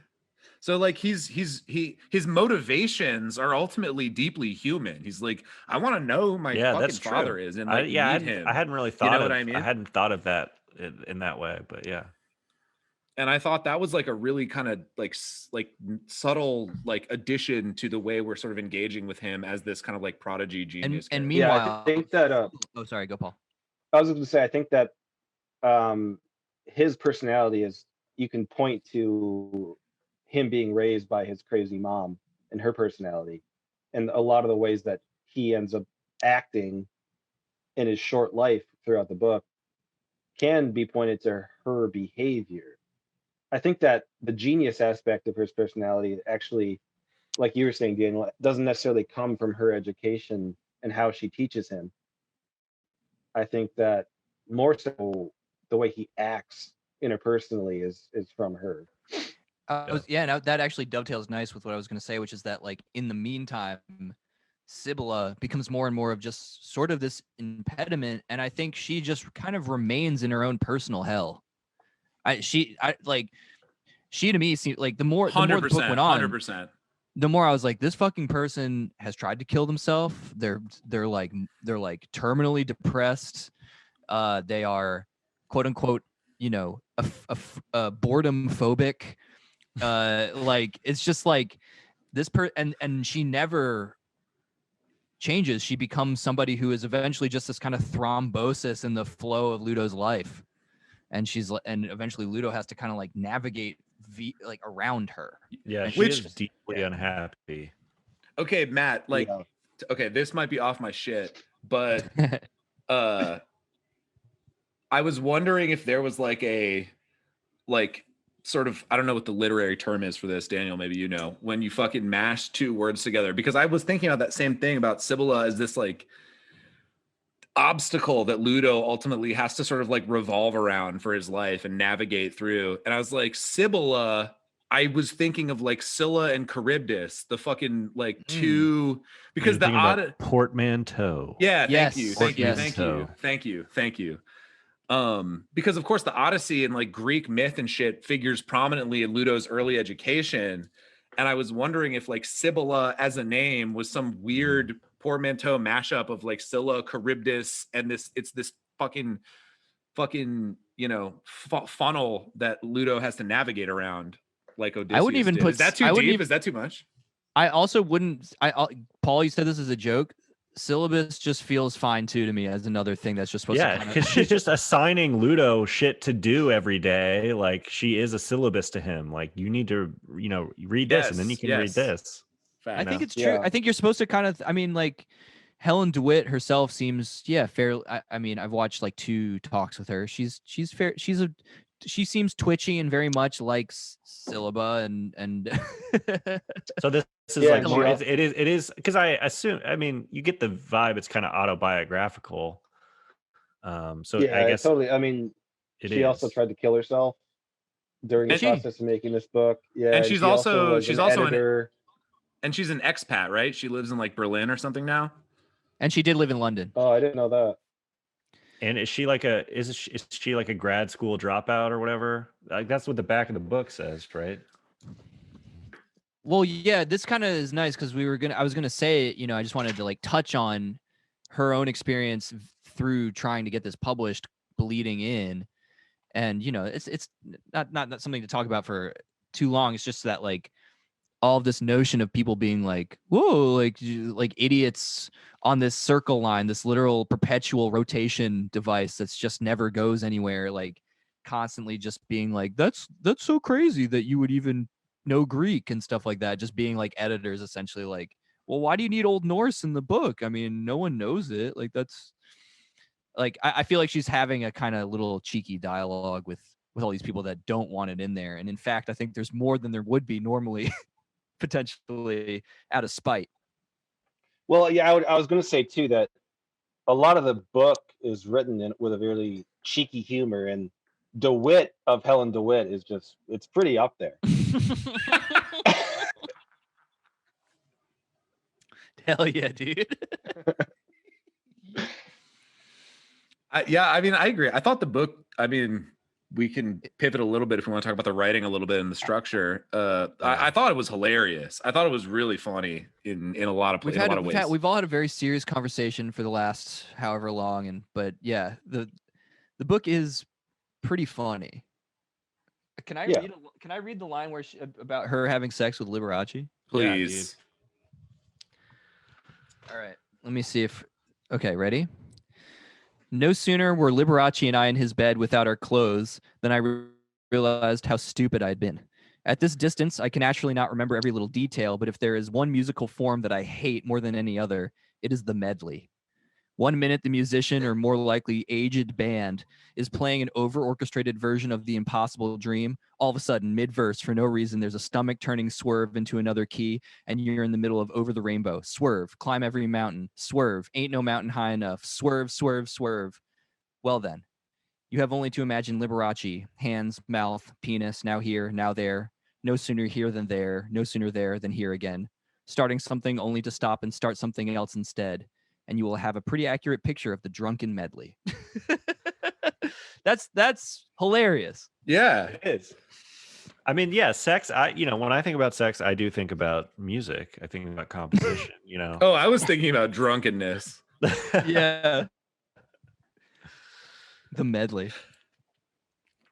But there's a lot of just one-liner type, just fucking straight up jokes in this book too. Like, There's late in the book, it's on 447 in my edition, where Ludo is describing Sibylla calling like an organization of the Samaritans, they're called in the book, which is like, it's basically like a suicide hotline or something, right? And so it starts off, it says, and they'd say, good, a man needs an occupation. My mother called once and the person kept saying, yes, and I hear what you're saying, which would have been reassuring if my mother had been worried about being inaudible. And like, that's just fucking a funny like little one-liner. And there's shit like that all throughout the book. It's very funny. And all the dads tend to be funny, except for Red Devlin, who is not so funny. Yeah, we should probably talk about the dads a little bit. Yeah, we have like in. All right, is it time to get into the sort of gender sort of part of the book, I guess? The official Spinecrackers position is that we always have time for gender. Well, I mean, it's like clearly there's a sort of mother-son dynamic, and like, a big theme is like he's literally searching for his dad, and I don't know, like I don't know. Yeah, I don't really know what I think about, I guess, the sort of the gender sort of the gender question, I guess, or sort of the paternal question. But yeah. I'm curious, like what you mean further, just because like, yeah, it is interesting. Like it's about a single mom. It's written by a woman. It's like, and this kid is looking for a male role model. And I think it's not irrelevant that it's a poor single mom too. True. Freaking Cadillac queen. Sorry. But and this mom's in like again, just completely misguided notion is if this kid watches Seven Samurai enough, it'll be like all right. It'll be like having a dad. Yeah. That just speaks to her mental health more than anything else. Well, it is also kind of an interesting subversion of the like single mom, like kids need a father thing, because like by the end of it, except arguably for Red, he fucking hates everyone he meets that is as like a candidate for his father. And then they all fail in like various ways. They're like physically abusive to the point of like cutting him in one case, and just like one was trouble. Like the other dads were disappointing, or like also Ludo's standards are wild, but in a kind of good way. But like Sergi or whatever, the physicist, the Carl Sagan, the astronomy analog guy, like that guy was straight up villainous, because he was like, there was some current under the house that he like Ludo was like picking up on that he couldn't identify, and I feel like you're supposed to get the sense that he is just beating these people, like his wife and his kids, by the end, when he's like, he just strikes him a couple times and then he just immediately like recovers and smiles, and he's like, oh, that was so creepy. He's like, oh, my temper is a little crazy. Hey, so you still need a reference for college? And he just smiles. Well, and then I was talking about by Red Devlin. Right. Shit. But I mean, I was talking about the painter who like literally cuts his finger open with a knife and like puts blood on a right. piece of cloth.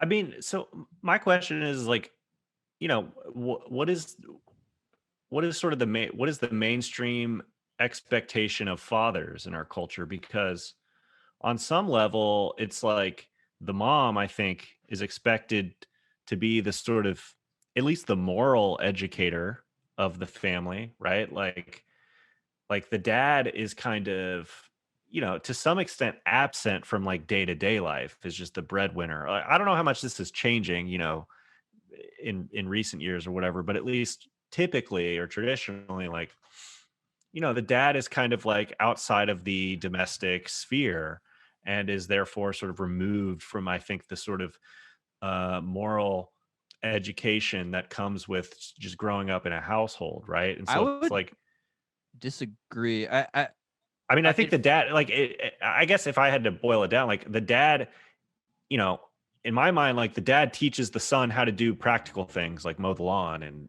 fix the fucking, change a tire or whatever. But like the mom fix the football. Yeah. The mom is expected to like instill like a sense of moral, I don't know, justice in you or whatever. And so it's like I'm wondering, like, and with Ludo, it's like clearly he's looking for some sort of genius intellect to equal his own in a father. And I'm like, is that actually what the father's role is? Like, I don't know, like, what is the role of a father, I guess, today? I mean, I would just say, and then I know Matt had something to jump in. I mean, I think even all those things you said about the practical kind of like, here's how to like survive and make money and whatever, and fix your fucking sink or whatever. Like take out the fucking whatever valve. I don't know. Clearly I didn't have, I had a bad father. Just kidding, Dad. But all of that is also wrapped up in a kind of like moral, bundle, in the sense of like, here's how you be a man, here's how you provide for your family, which are in and of themselves kind of like moral imperatives. I think that's true. Yeah, that's more what I was getting at, was just like there's emotional intelligence and receptiveness and like understanding that maybe the mom is supposed to kind of indirectly impart, but I feel like trad style, the dad is supposed to be the trad dad. You said justice, and I'm like, that's dad shit. That's like judicial, fucking civic. Here's how you do the right thing. Yeah. So here's how you be a man. Right, and here's how you comport yourself in this society, and like, I'm a pillar of the community. Blah blah blah.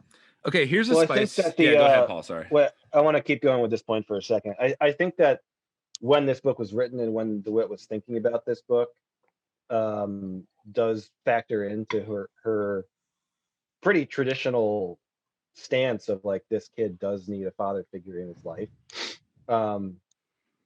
I was listening to NPR once because I'm so smart, and it was a story of this lesbian couple who had adopted a son, and I think it was like 2012 or something like that. It was past 2000, and they were basically talking about how they would search out father figures, like, just maybe one of their brothers or their dads or something, and they still held that to be somewhat important to the raising of their child. Yeah. But I think it is kind of like a cloudy area, especially now. But I do think back then, though, it was probably ingrained culturally in the way to just kind of come to that conclusion for this character. Like, she would probably search out a father figure because it's 1993 or whatever, and things hadn't really changed that much traditionally. The subversion would just be the agency of the kid. Well, now you don't need a dad to teach you how to change your tire. You just go to YouTube. YouTube is your dad true. now. So yeah, why catch the dads anymore? You don't need a dad. You just need YouTube. You don't need a dad to tell you how to find the clitoris. You just go to YouTube. You just gotta watch. Yeah. I love the idea of wandering around with a big butterfly net. Just trying to get a dad. Okay, here's my spicy take on Ludo, in a way that I think is actually even more kind of subversive than what you were saying, Paul.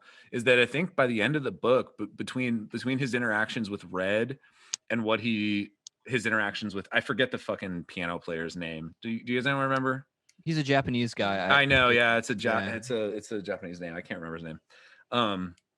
Between his interaction with Red and the piano player, Ludo becomes this motherly caretaking figure. Like, when he's with Red, he's basically like emotionally caring for him and like trying to get him to not kill himself, basically. So Red Devlin is like the last like father figure that Ludo explicitly like seeks out and interacts with, and he's like a journalist who was captured in like a war and held as like a political prisoner and tortured and shit, and he comes back and he's like a media celebrity, but like he's having PTSD and like a really like bad go of it.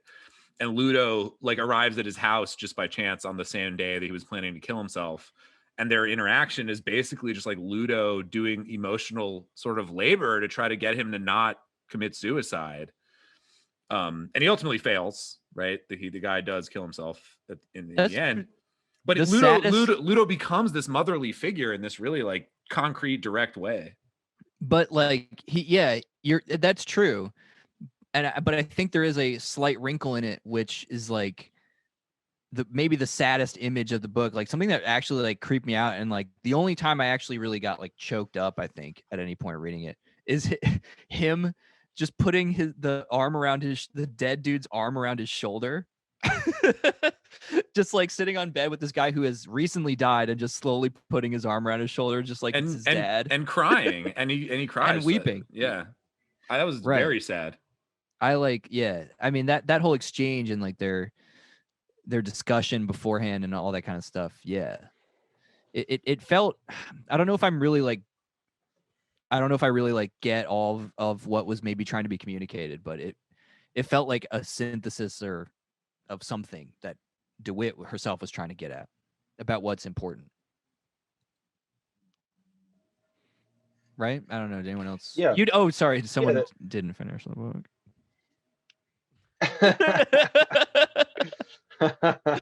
My bad. It's okay. The most emotionally affecting part was right at the end, but that's fine. Yeah, no, it's cool though, because like, you know, I spent, you know, the majority of the last hour, you know, talking about the book that I didn't read. So, well, I mean, I read almost.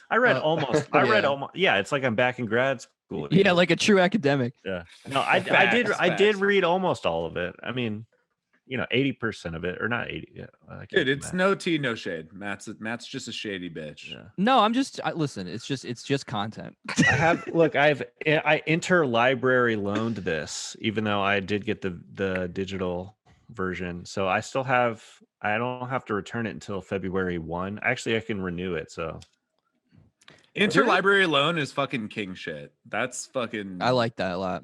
Big ups. Yeah, dude. There is I don't know, Gabe and Dan, I guess like there was a little bit of a suggestion that academia destroys your ability to engage with with writing. Okay, I wanted to get this because you read the author blurb at the end. Yes. And she makes such a big deal of explaining everywhere she went to college. Like, let me just read it word for word. Helen DeWitt was born in 1957 in Tacoma Park, Maryland. She grew up mainly in South America. She started a degree at Smith College in 1975 and then went on to Oxford to study classics and philosophy. She spent a year at Somerville College, Oxford, before deciding to give up academic life in 1989. She now lives in Chesterfield, Derbyshire. But it's like, why would your entire blurb be about like where you went to college and then started to go to college and then dropped out? Like there seems to be this kind of like, and Gabe, I'm sure, is familiar with this, but there is totally a sort of genre of like academic now, where they're like, I am the, you know, noble academic who turned away from academia, and I, you know, proudly walked away and turned around on it, and I'm charting my own path. And like, I mean, yes, there's tons of problems with academia, don't get me wrong, and I will be the first to fucking like critique, you know, everything about academia, but like there's also this weird, like there's this weird sort of like space now where people are like, you know, trying to make a name for themselves, trying to brand themselves as like, I quit academia, as if that's like a badge of honor. Yep. And it feels weird. And there was a little bit of that throughout this whole book, where it's like, you know, like she's an extremely educated person. She's like referencing, you know, great works of literature throughout the whole thing. And then she makes a big like effort of like explaining that she had all these formal educational like credentials that she at least attempted, but, you know, maybe walked away from. But I don't know. It's like, I don't know if that's just her, you know, sort of branding herself or what. I don't know what you guys think. It's the fucking academic dark web, dude. It's fucking, you're totally right. It's become this culture of, and again, I'm just going to reiterate what Daniel said. Like, academia is in many ways fucking hot garbage, and like it's bad. Beset by like hideous problems that run the gamut from like racism to sexual assault to fucking like class, like total class ignorance and all that. But there is absolutely a group of people, a certain set of person, a type of person who leaves academia because of fucking like Dave Rubin style. Like they just weren't ready for my fucking crazy big ideas. When really they were just saying like dumb shit that made no sense. And I'm not saying DeWitt is one of those people, but like it definitely engenders a certain like type of insecurity. And I felt like that came through in some ways. Well, yeah, I mean, to be a little bit more harsh from the bro literature person on the podcast, I did watch a few interviews with her, and she came off as like having a high level of like grandiloquence and sort of just like a toffee nosed Ponzi wine bar type woman. Hell yeah. Hell yeah.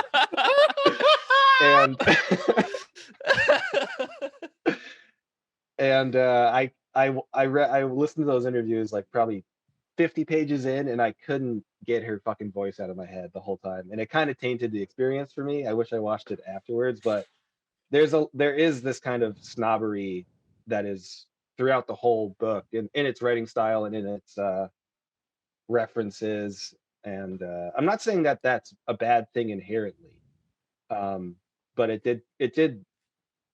could overwhelm you as a reader, and in a lot of ways it did for me.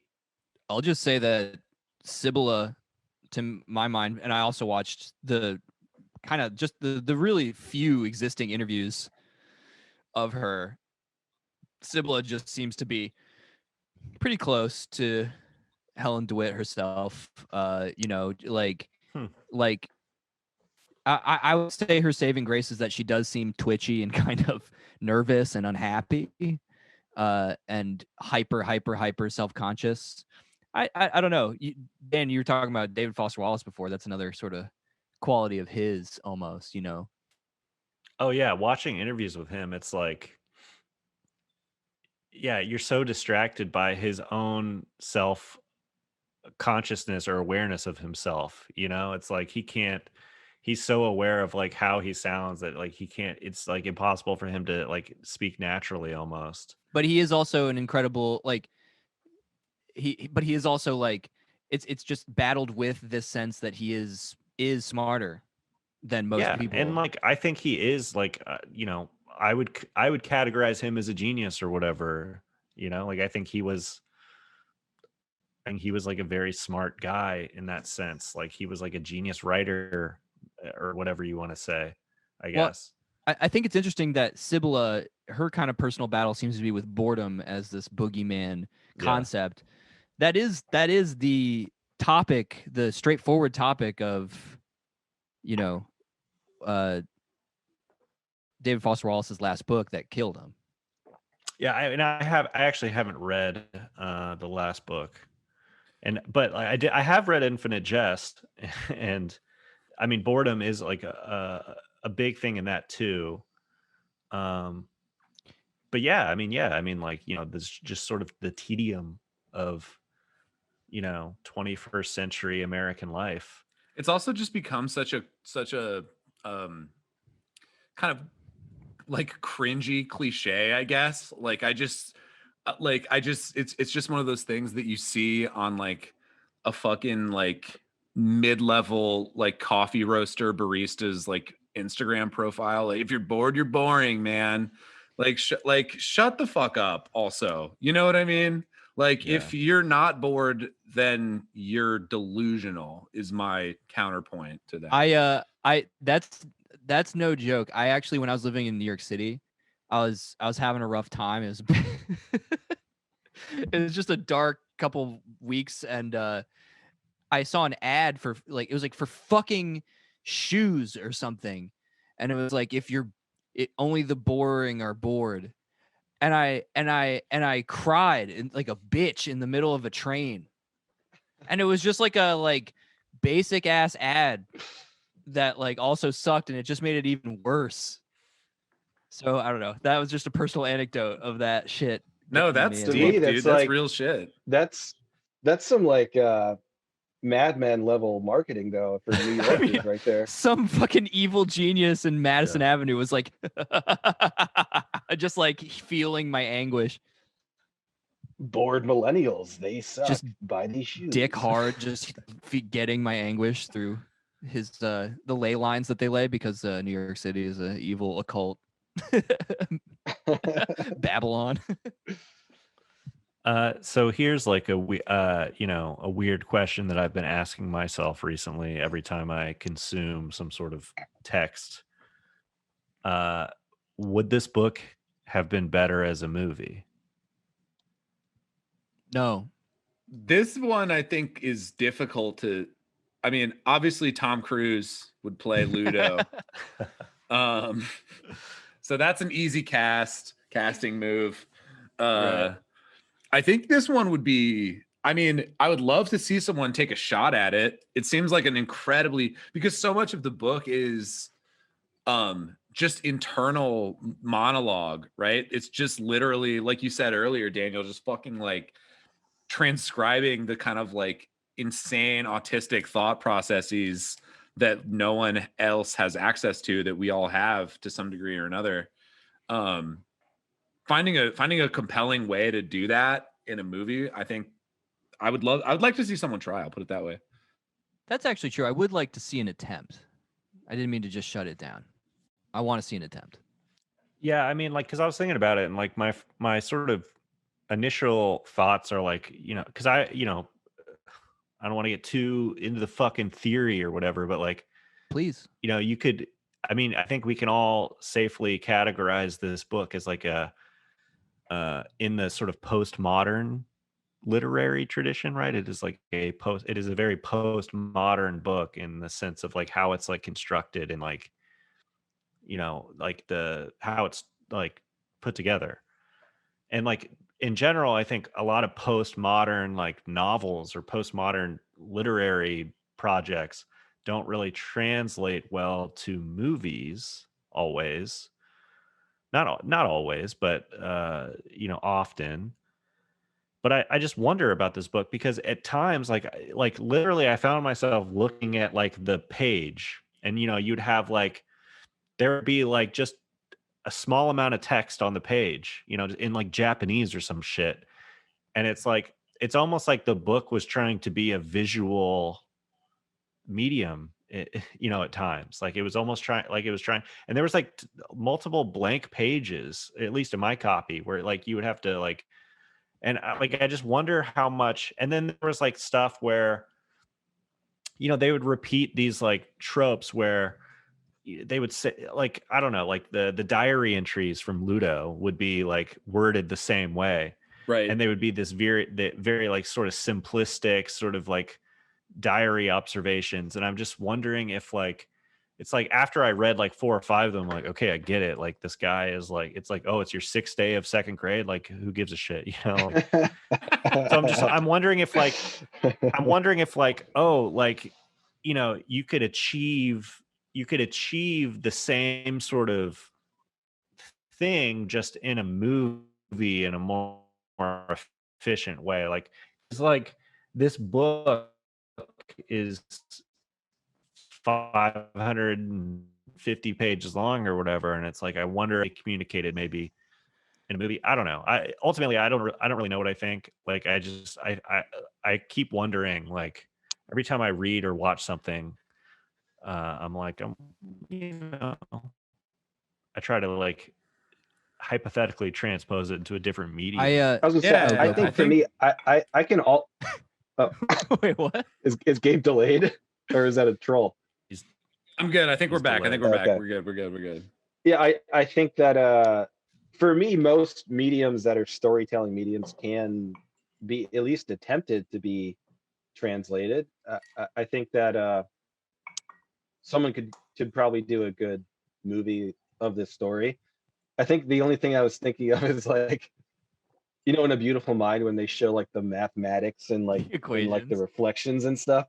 Yeah. It's like if someone did that with this movie, I'd be like, that was not the way to do it. Or just like that fucking meme of the woman being like the mathematical equations. Shit.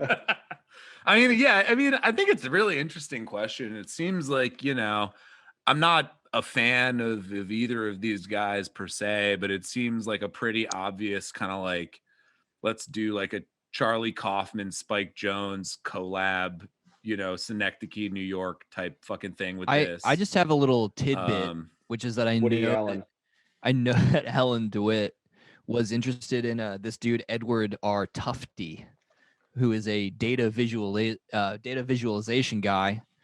And I have one of these books just by chance. Check it out. This is not for the audience, but Matt's holding up a book entitled Visual Explanation. Is that what it's titled? Yeah, Visual Explanations by Edward R. Tufte. He has a bunch of these, but like she seemed to like be super interested in this whole like notion of data visualization. I don't really know how much it actually like kind of impacted her writing, but she herself seemed jazzed about it. Well, and I think we've so far just, and we don't have to talk about it for too long, but like we've undersold a little bit and Daniel was hinting at it in what he was just saying, in the sort of the visuality of the book, the structure of the way the text is laid out on the page.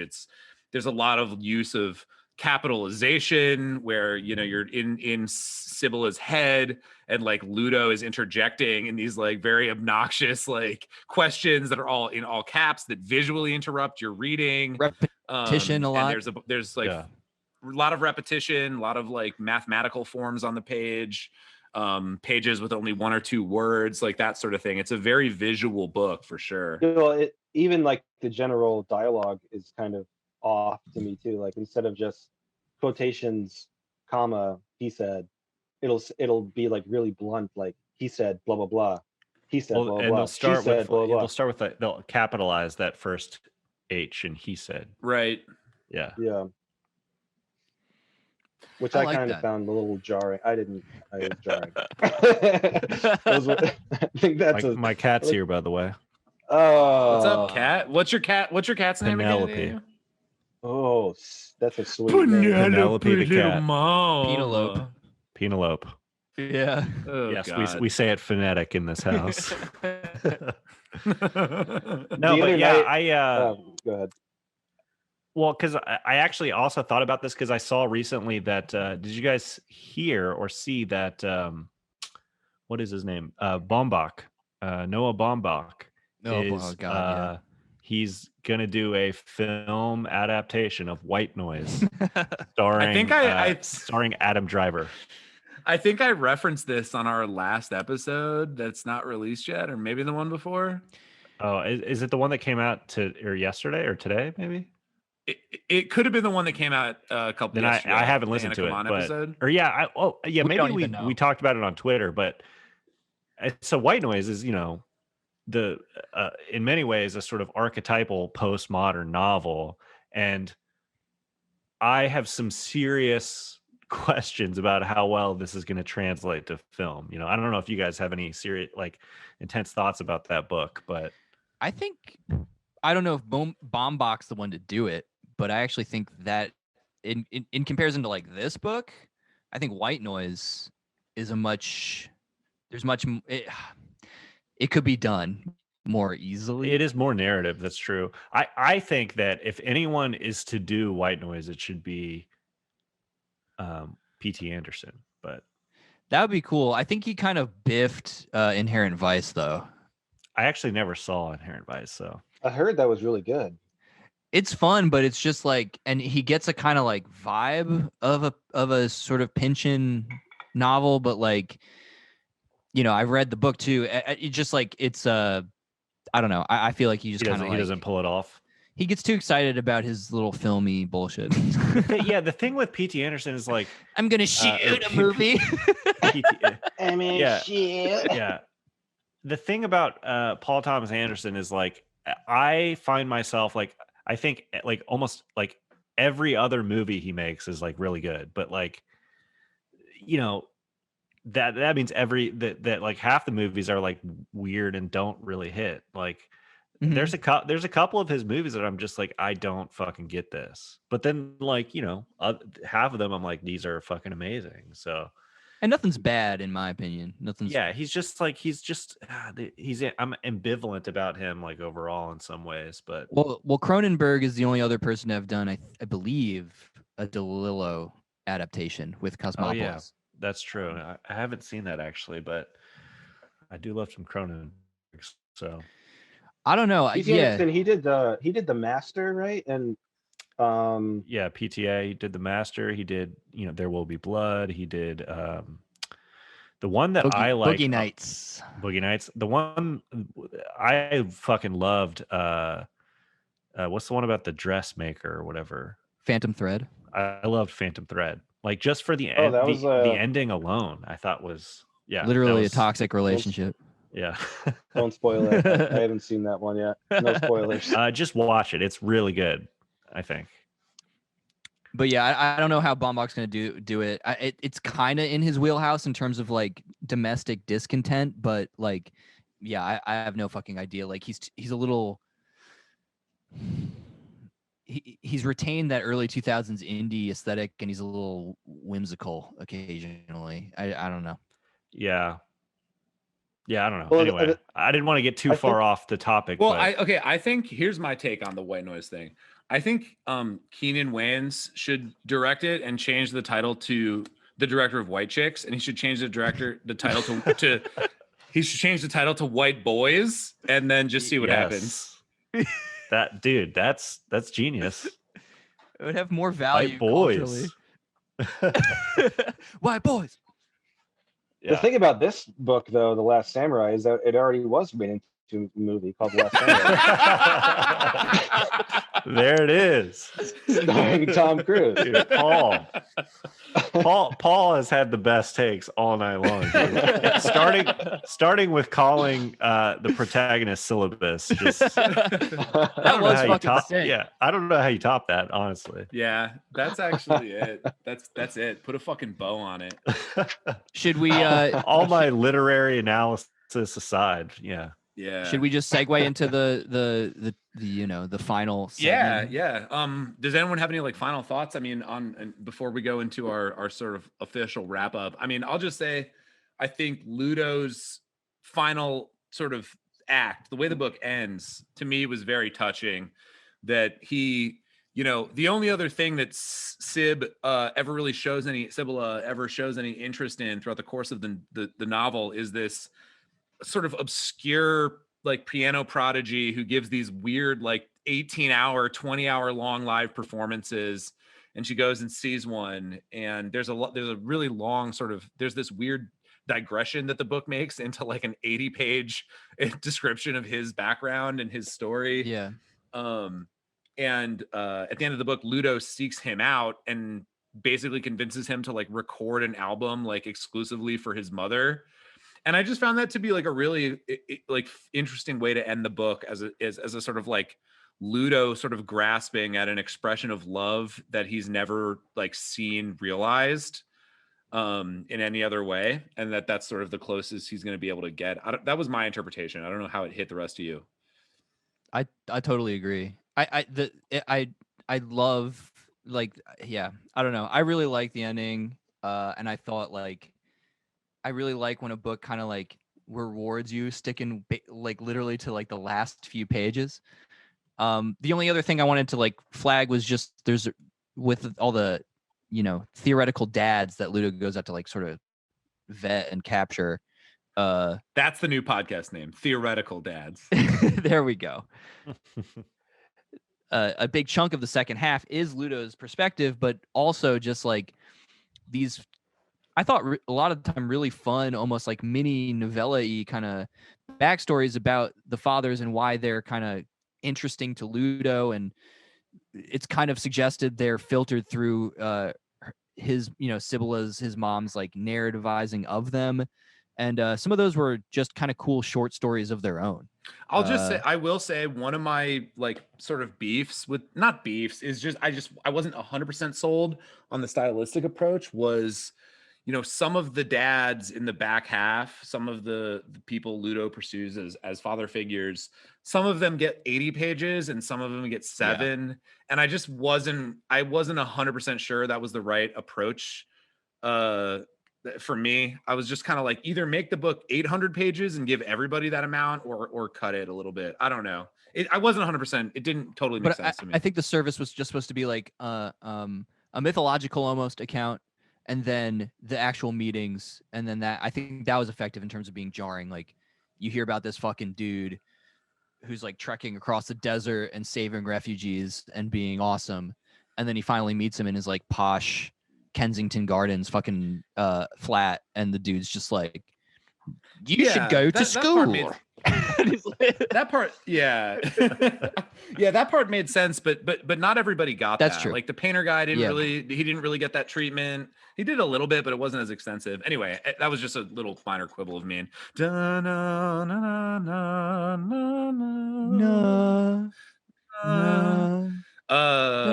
Daniel, I don't know if you know this about the show, but at the end of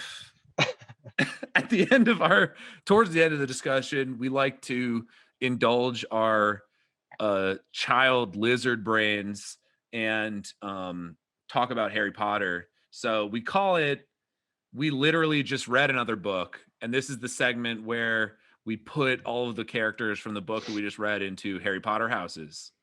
Hell yeah. And yeah. Okay, yeah, I can do this. So, all right, bet. So let's start with the guest. You have to. You don't have a choice. Yeah. It's not a democracy. Who are we starting with, Paul? The guest.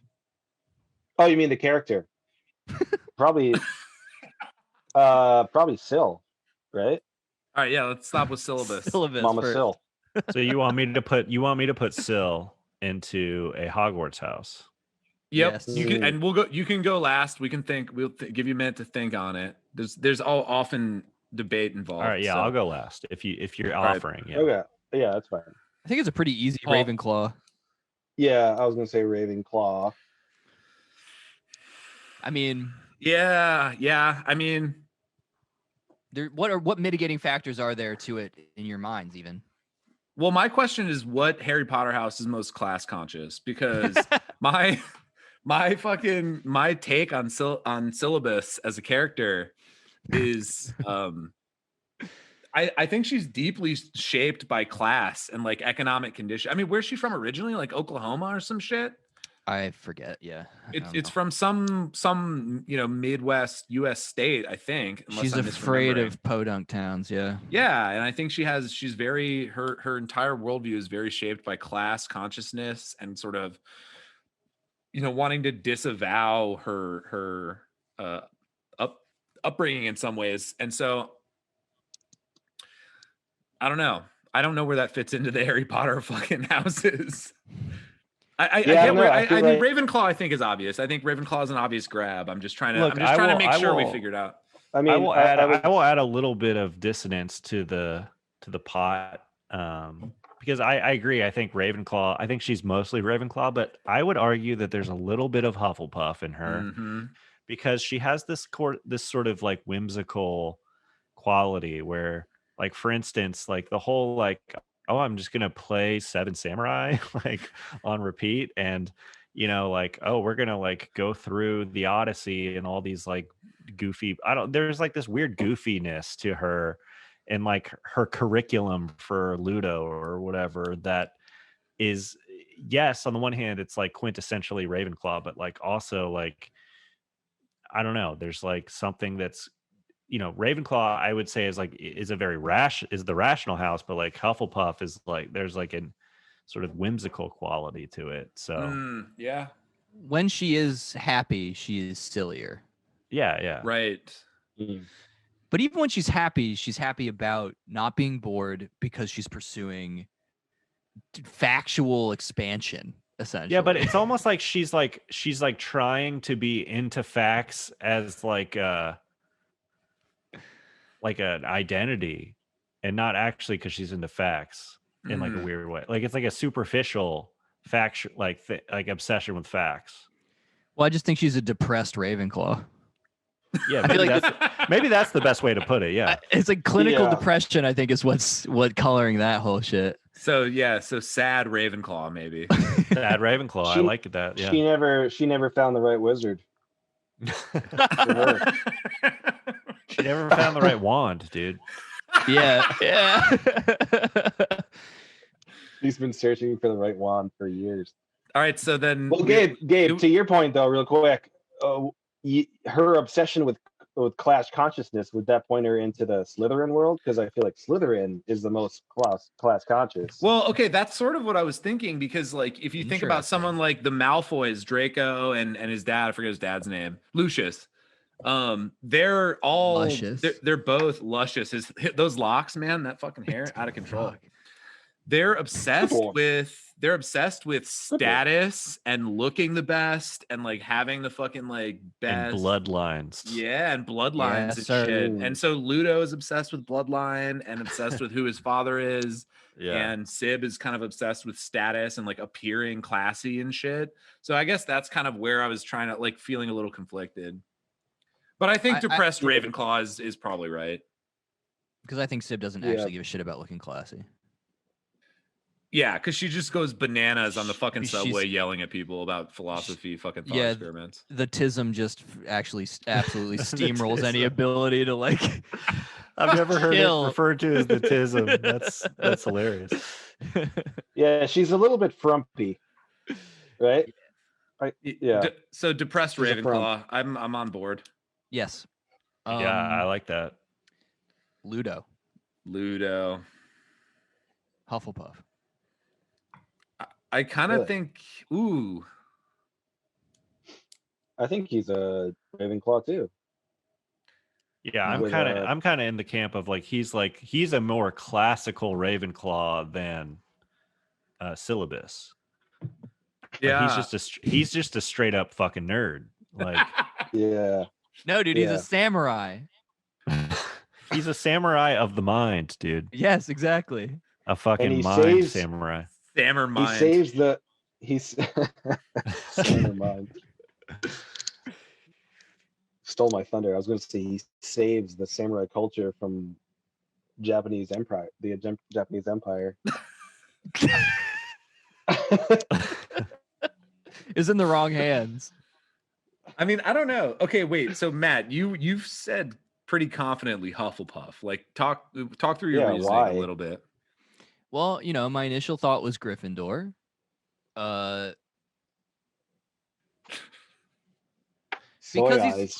what are you talking about? He's got the balls to just walk into people's houses and be like, "I'm your son," and he's lying. Okay, that is pretty Chad. That's Chad.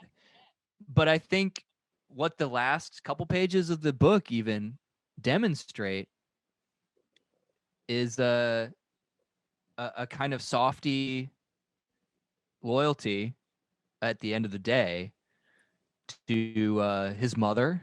True. And I don't know, that to me because Hufflepuffs are loyal, as we all know, because we've read not Wikipedia, whatever the Harry Potter one is. That's the Wikipedia. We're just reading Wikipedia to learn about Harry Potter. Which house are you sorted into when you take the quiz? Ooh, we could reveal this. Does this matter? Does this affect our anatomy? Okay, well, this would be new information revealed on the pod. Yeah, because I've actually never done the little sorting hat quiz. Should this be Patreon? Bullshit. I've never done it. Only information. I'm Slytherin, dude. I've been sorted. I'm Slytherin. I'm fucking Slytherin. You and really a lot are? of people like I have told that to people. I'm Slytherin. And a lot of people are like, "Oh, that's the neoliberal house," and I'm like, "No, it's not, dude. Fucking Gryffindor is neoliberalism. Gryffindor is neoliberalism, virtue signaling, fucking Kamala Harris. I'm speaking. Hey, bullshit. back the fuck off. I've been sorted in Gryffindor like 5 times. I have to log in to J.K. Rowling's fucking website to go to pottermore.com, so I'm not going to do it. Matt, yeah, it takes like 20 minutes. You got Yeah. It's like a Myers-Briggs. You and J.K. Rowling have to have a personal conversation for like 20 minutes. I have to sit in her receiving room and drink tea with her, and she'd be like, "So they just get the same bathroom as everyone else?" Yeah, you have to pull down your pants in front of her and let me gaze upon your penis. Okay, good. Not What so big. accent am I doing? Shut up, Paul. I don't It's regular. Sorry, Pete. No, but so Yeah. wait, so you stand by Ludo as Hufflepuff. Yeah, I think he's revealed Hufflepuff at the very end there. I'm on the fucking fence, honestly. Well, but that's not enough for me. Okay, but Paul, let me just say this. Let me say this to you and Daniel. Matt's point is that I think part of Matt's point is that like Ludo is still, even at the end of the book, only like 11 or 12. He's still he's still revealing his house qualities. Like we can't judge what house he would be in by like his image in his deranged mother's mind when he's like 3. Mm-hmm. Yeah. And I think the qualities he's starting to exhibit by the end of the book are definitely more Hufflepuff. He's being forced in a way to endure the designs of a Ravenclaw, which makes him seem Ravenclaw. But what he is developing into seems to me to be a Hufflepuff, because the person he latches onto. Okay. Let me ask you this: When do you get sorted? What age? 12. When you go to Hogwarts? It's like 12 or 13, isn't it? Yeah. Yeah. So at this point, checkmate. They put the hat on him. Do you think the hat wouldn't be like Ravenclaw? I think based on Hufflepuff. I think based on the emergent qualities in the last section of the book, I think it would say Hufflepuff. Yeah. All right, but you can also choose, and I think maybe if that was the case, I think he would choose Gryffindor or fucking Ravenclaw. But how many of us are? How many of us are like the person we were at 12? Okay, well, now, no, I'm not. I'm sure as shit not. Like, I mean, this is I know you guys do like the rating thing at the end of the book or at the end of the episode, but like, so anyway, we'll come back to this, but this is something I want to get back to. But I hear what you're saying. Like, there is a sort of, it's hard for me to judge him as a character because he is 11, and I get that his intellect is beyond his 11-year-old body, but even having a genius level intellect at 11, I don't care, like, because I think that like on some level your intellect is affected by just the number of years you're alive. Like, you can be as like advanced as possible when you're fucking 10. You could be teaching at Harvard or whatever, but like there is such a thing as like life experience that is not, no matter how smart you are, you can never fucking like, like that's just like something you get over time. And so, and I guess I cannot evaluate him as a character. He's a child. He's a child. Yeah, I hear you. Yeah. But I guess I just feel like the very end of the book is that we're starting to see some of that experience blossoming into fruition. Like, just starting to see it. It's not developed. It's not enough to go on, but like it's pointing to something to come down the road, I guess. Based on what he is based on what he is choosing to value in all of these father figures. I just think about 11 is so young, or 12 or whatever he is. Like, I'm just like, man, I don't even know what I thought like at 28, like. True. I mean, I do know, but like, I don't know. I know what I thought, and I wish I didn't think it in a lot of cases. Right, and I don't anymore. Okay, wait. You guys know when Hermione was placed on the whatever? Didn't the hat say like you should be Ravenclaw? Yeah. And then she chose Gryffindor? Yes, I think that's what happened. I'm just saying I think that's what might happen. I thought it was that Harry was placed in Slytherin, but then he chose Gryffindor. I thought you're right. Yeah, you're right. True that. But Hermione, I think, was straight up Gryffindor. But like, yeah, looking back, she should have just been Ravenclaw. Like, what the fuck? So that's one of the weird. She's like that's the one uber of the nerd. fucking weird things about the show is that Hermione, whoa, it's oh not my God. It's literally everything but a show. It's a book and movies, but it's not a show. But yeah, the Sorting Hat has a drinking problem too. It turned out. That's why I would be I would be the Sorting Hat if I was in the books. Ravenclaw. Okay, wait. So we gotta put what's our final answers here? I mean, is there any? I mean, I'm saying Hufflepuff. Okay. I'm saying Ravenclaw. All right. Yeah, I'm saying Ravenclaw. I'm saying I'm saying Hufflepuff too. Split house. Interesting. I'm with me and Paul. We're the bro lit guys. Hashtag bro lit. We know what hashtag bros, dude. Hashtag bro lit. Strong mind, strong body. So do we want to quickly do anybody else? I mean, do we want to run through any of the dads quickly or any other characters? I'm already on record saying the musical genius is the best genius. That's but true. I guess that doesn't really match up with sorting into the houses, but I think we should score it up. Score it up. All right, let's do it. Yeah. Let's call it. Who wants to go first? So the tradition is that the book picker goes last. So that's Matt. Paul, you want to go first? Sure. It didn't really come out. Hold on. Let me just maybe we should just give Daniel a quick give me an explainer. Is it out of 5? It's out of 5, and it's out of 5. You can use any decimal place between the numbers that you so choose. Basically, the scale runs roughly 0 is my life is worse because I read this. 1 is this is really bad. 2 is whatever. I probably could have found something better to do with my time, but this is whatever. 3 is it was all right, pretty good, decent for what it is. 4 is excellent. Glad I read it, made me happy, made me think about things. And 5 is fucking life-changing. I'm gonna read it again. This is a definitive work of fiction in my life. Yeah.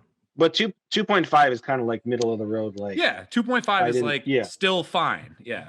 It's kind of average, but yeah. Well, okay. I mean, overall, I really enjoyed the writing style. It was really experimental, which I really like. I really couldn't get over just the pompousness that I was reading almost the whole time.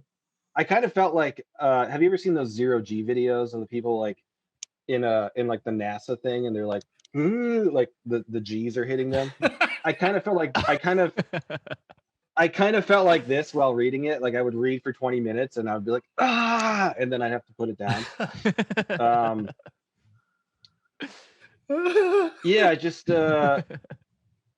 and I think I do have this bro tendency when I'm reading fiction to just want to have some connection with the characters I'm reading about. And that doesn't mean every story I read I have to like the characters, but I just had no connection with Syllabus or L in any way. So it was hard for me to get invested in what was happening with them. I think what I liked most about it was the experimental structure, experimental language, and I do think it was pretty funny, and the dialogue could be witty. But overall, I wouldn't recommend this book to anyone who wasn't exquisitely into books, and just I felt like it was a book made for people that love books and have read 1,000 of them. Yeah. Which I have not. So for me, it's you've definitely read fucking 1,000 books, dude. No, I haven't. I've read 200 maybe. This book club is upped my numbers, but before this I was 2 books a year. So I'm gonna have to say 2.6 for me. Sick. Yeah. All right. Well, so I'll go next, and then we'll do Daniel and Matt. I mean, I think I enjoyed it a lot. I mean, I don't disagree with Paul that the characters were experientially unrelatable. I mean, I related to Sib to some degree in terms of knowing washed out academics and people who sort of have that kind of like thinking about education and academia and all that. So that was relatable to me at some level. Certainly Ludo is just kind of like phenomenologically alien to probably 99% of people on Earth, right? So I thought it was interestingly done from an anthropological sort of point of view in that respect.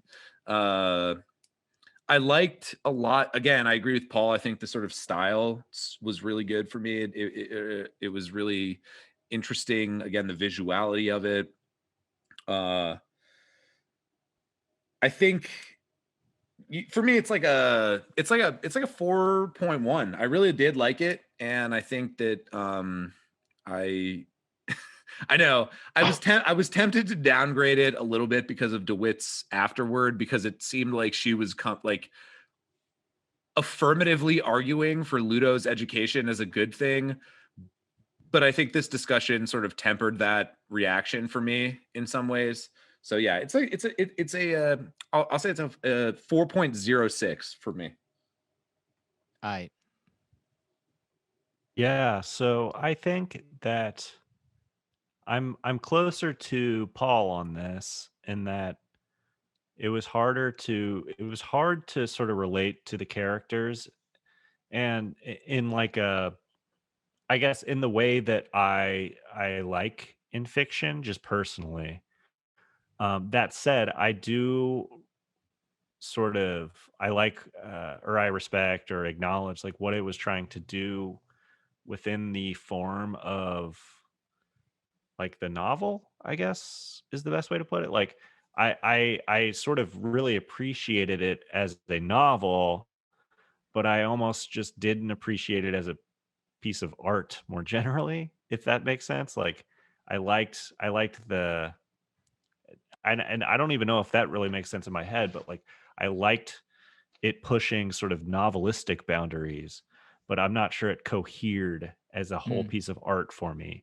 And that I think that just really had to do with the characters, like, and just just to go back to what I said earlier, like I think that if honestly, if the time frame had shifted up a little bit to where it wasn't just like a mother and a son who, and it stopped at like age 12 or whatever, if it was like shifted a little bit to where like the son was more of an adult, I think I would have liked it better, honestly. But I had a hard time, and this might just have to be with this might be my issue with like the sort of genius identity more generally, but like you know as advanced as a kid genius can be, I have a hard time connecting with like kid characters, because I don't think life is about like you know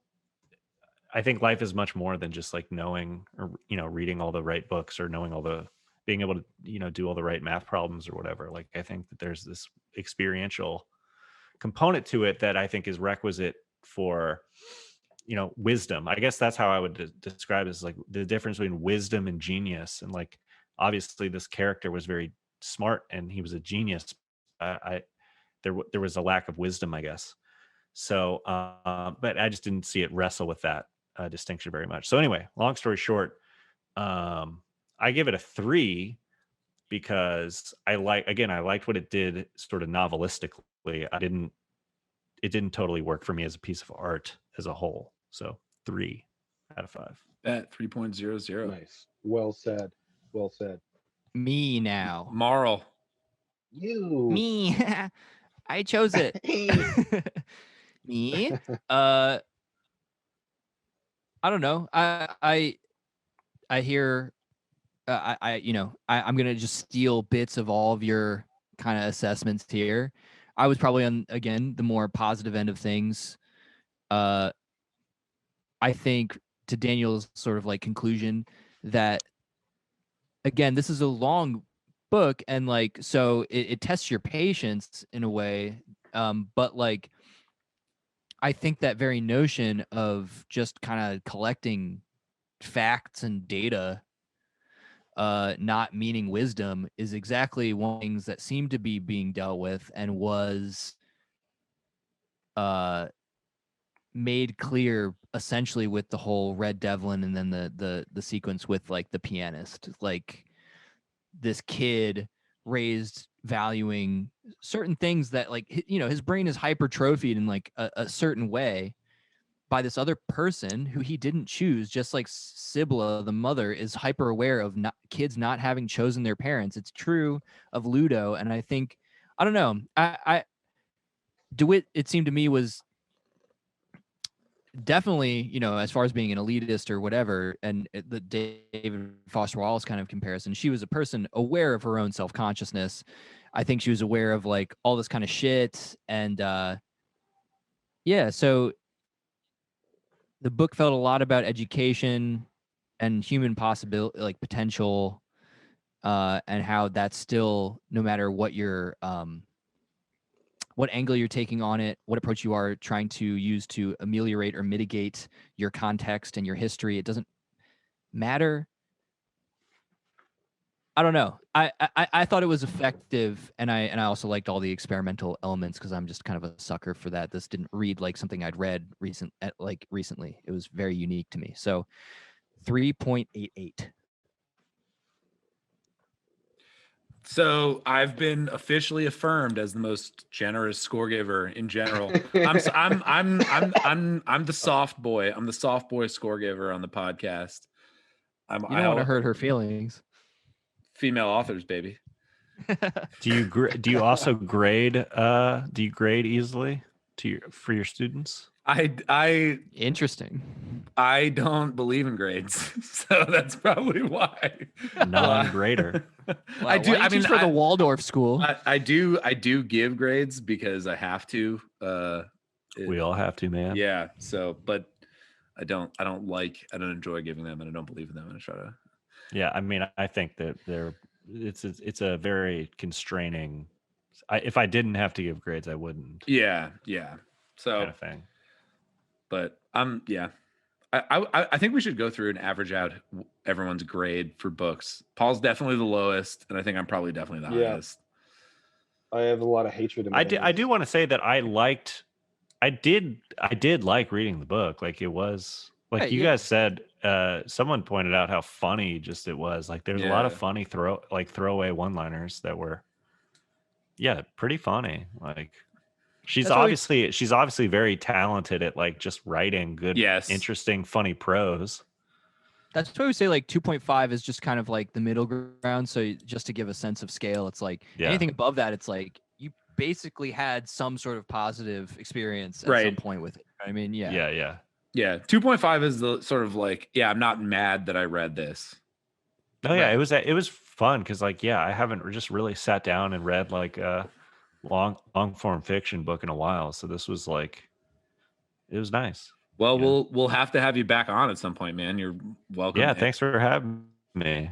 Welcome. I listen.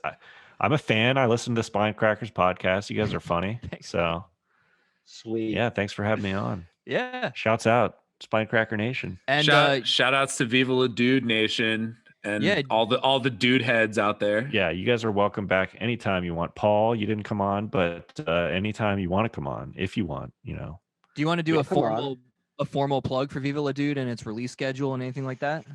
Yeah, if anyone out there is interested in like a podcast to keep you company, I think, while you're quarantining, that's how I would pitch this. It's just me and two of my friends, and we just talk about the most just the bullshit, the everyday bullshit that happens in life.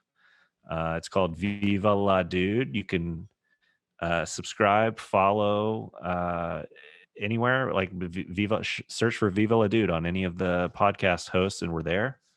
We're probably most active on Twitter, so at Viva La Dude. But yeah, you guys are kicking it up on Instagram too, activity wise. Yeah, we're on Instagram. But yeah, we're just having fun. It's all about having fun with our friends online. And Spine Crackers were kind enough to have fun with us. So now we've formed a podcast alliance, and now we just need to find a podcast beef now. That's what we're now searching for. We've been trying to stir up some shit with people. But I want RC Walden to fight us now. That would be funny. I don't want to fight it, that guy, because he's so fucking wholesome. Like, he's so earnest. I fucking hate it, dude. You know what I mean? I know. But I would at least rather fight fucking Cliff better than Food. Yeah. Because Homeboy is like problematic. He's a Jordan Peterson stan, and it's not great. Jordan Peterson. He's back, dude. He's back from the dead. I know. He's back from the fucking literal coma, dead plane. Back eating all this steak. He's just back at it. Yeah. All that meat. All right. Well, Dan, is there any other like thing outside of Viva La Dude or any of the other co-hosts, like any other plugs whatsoever we can get out of the way? Or nope, that's it, man. Just at Viva La Dude, shouts out. I've got butt plug. I got a butt plug. Nice. That's sick, if you're ever in Louisville, Kentucky, go to Fleur de Tea. Pun on Fleur. Oh shit! That I didn't know that was called. That name is really funny. Yeah, Fleur de Tea. It's a tea shop in Louisville, Kentucky. It would also work in Florida, but that's okay. Yeah, that's all I got. Shouts out. Well, shit! Cool. Shout out to Viva La Dude, dude. We appreciate you coming on, and let's do it again. Thanks everyone for chewing the fat parasocially.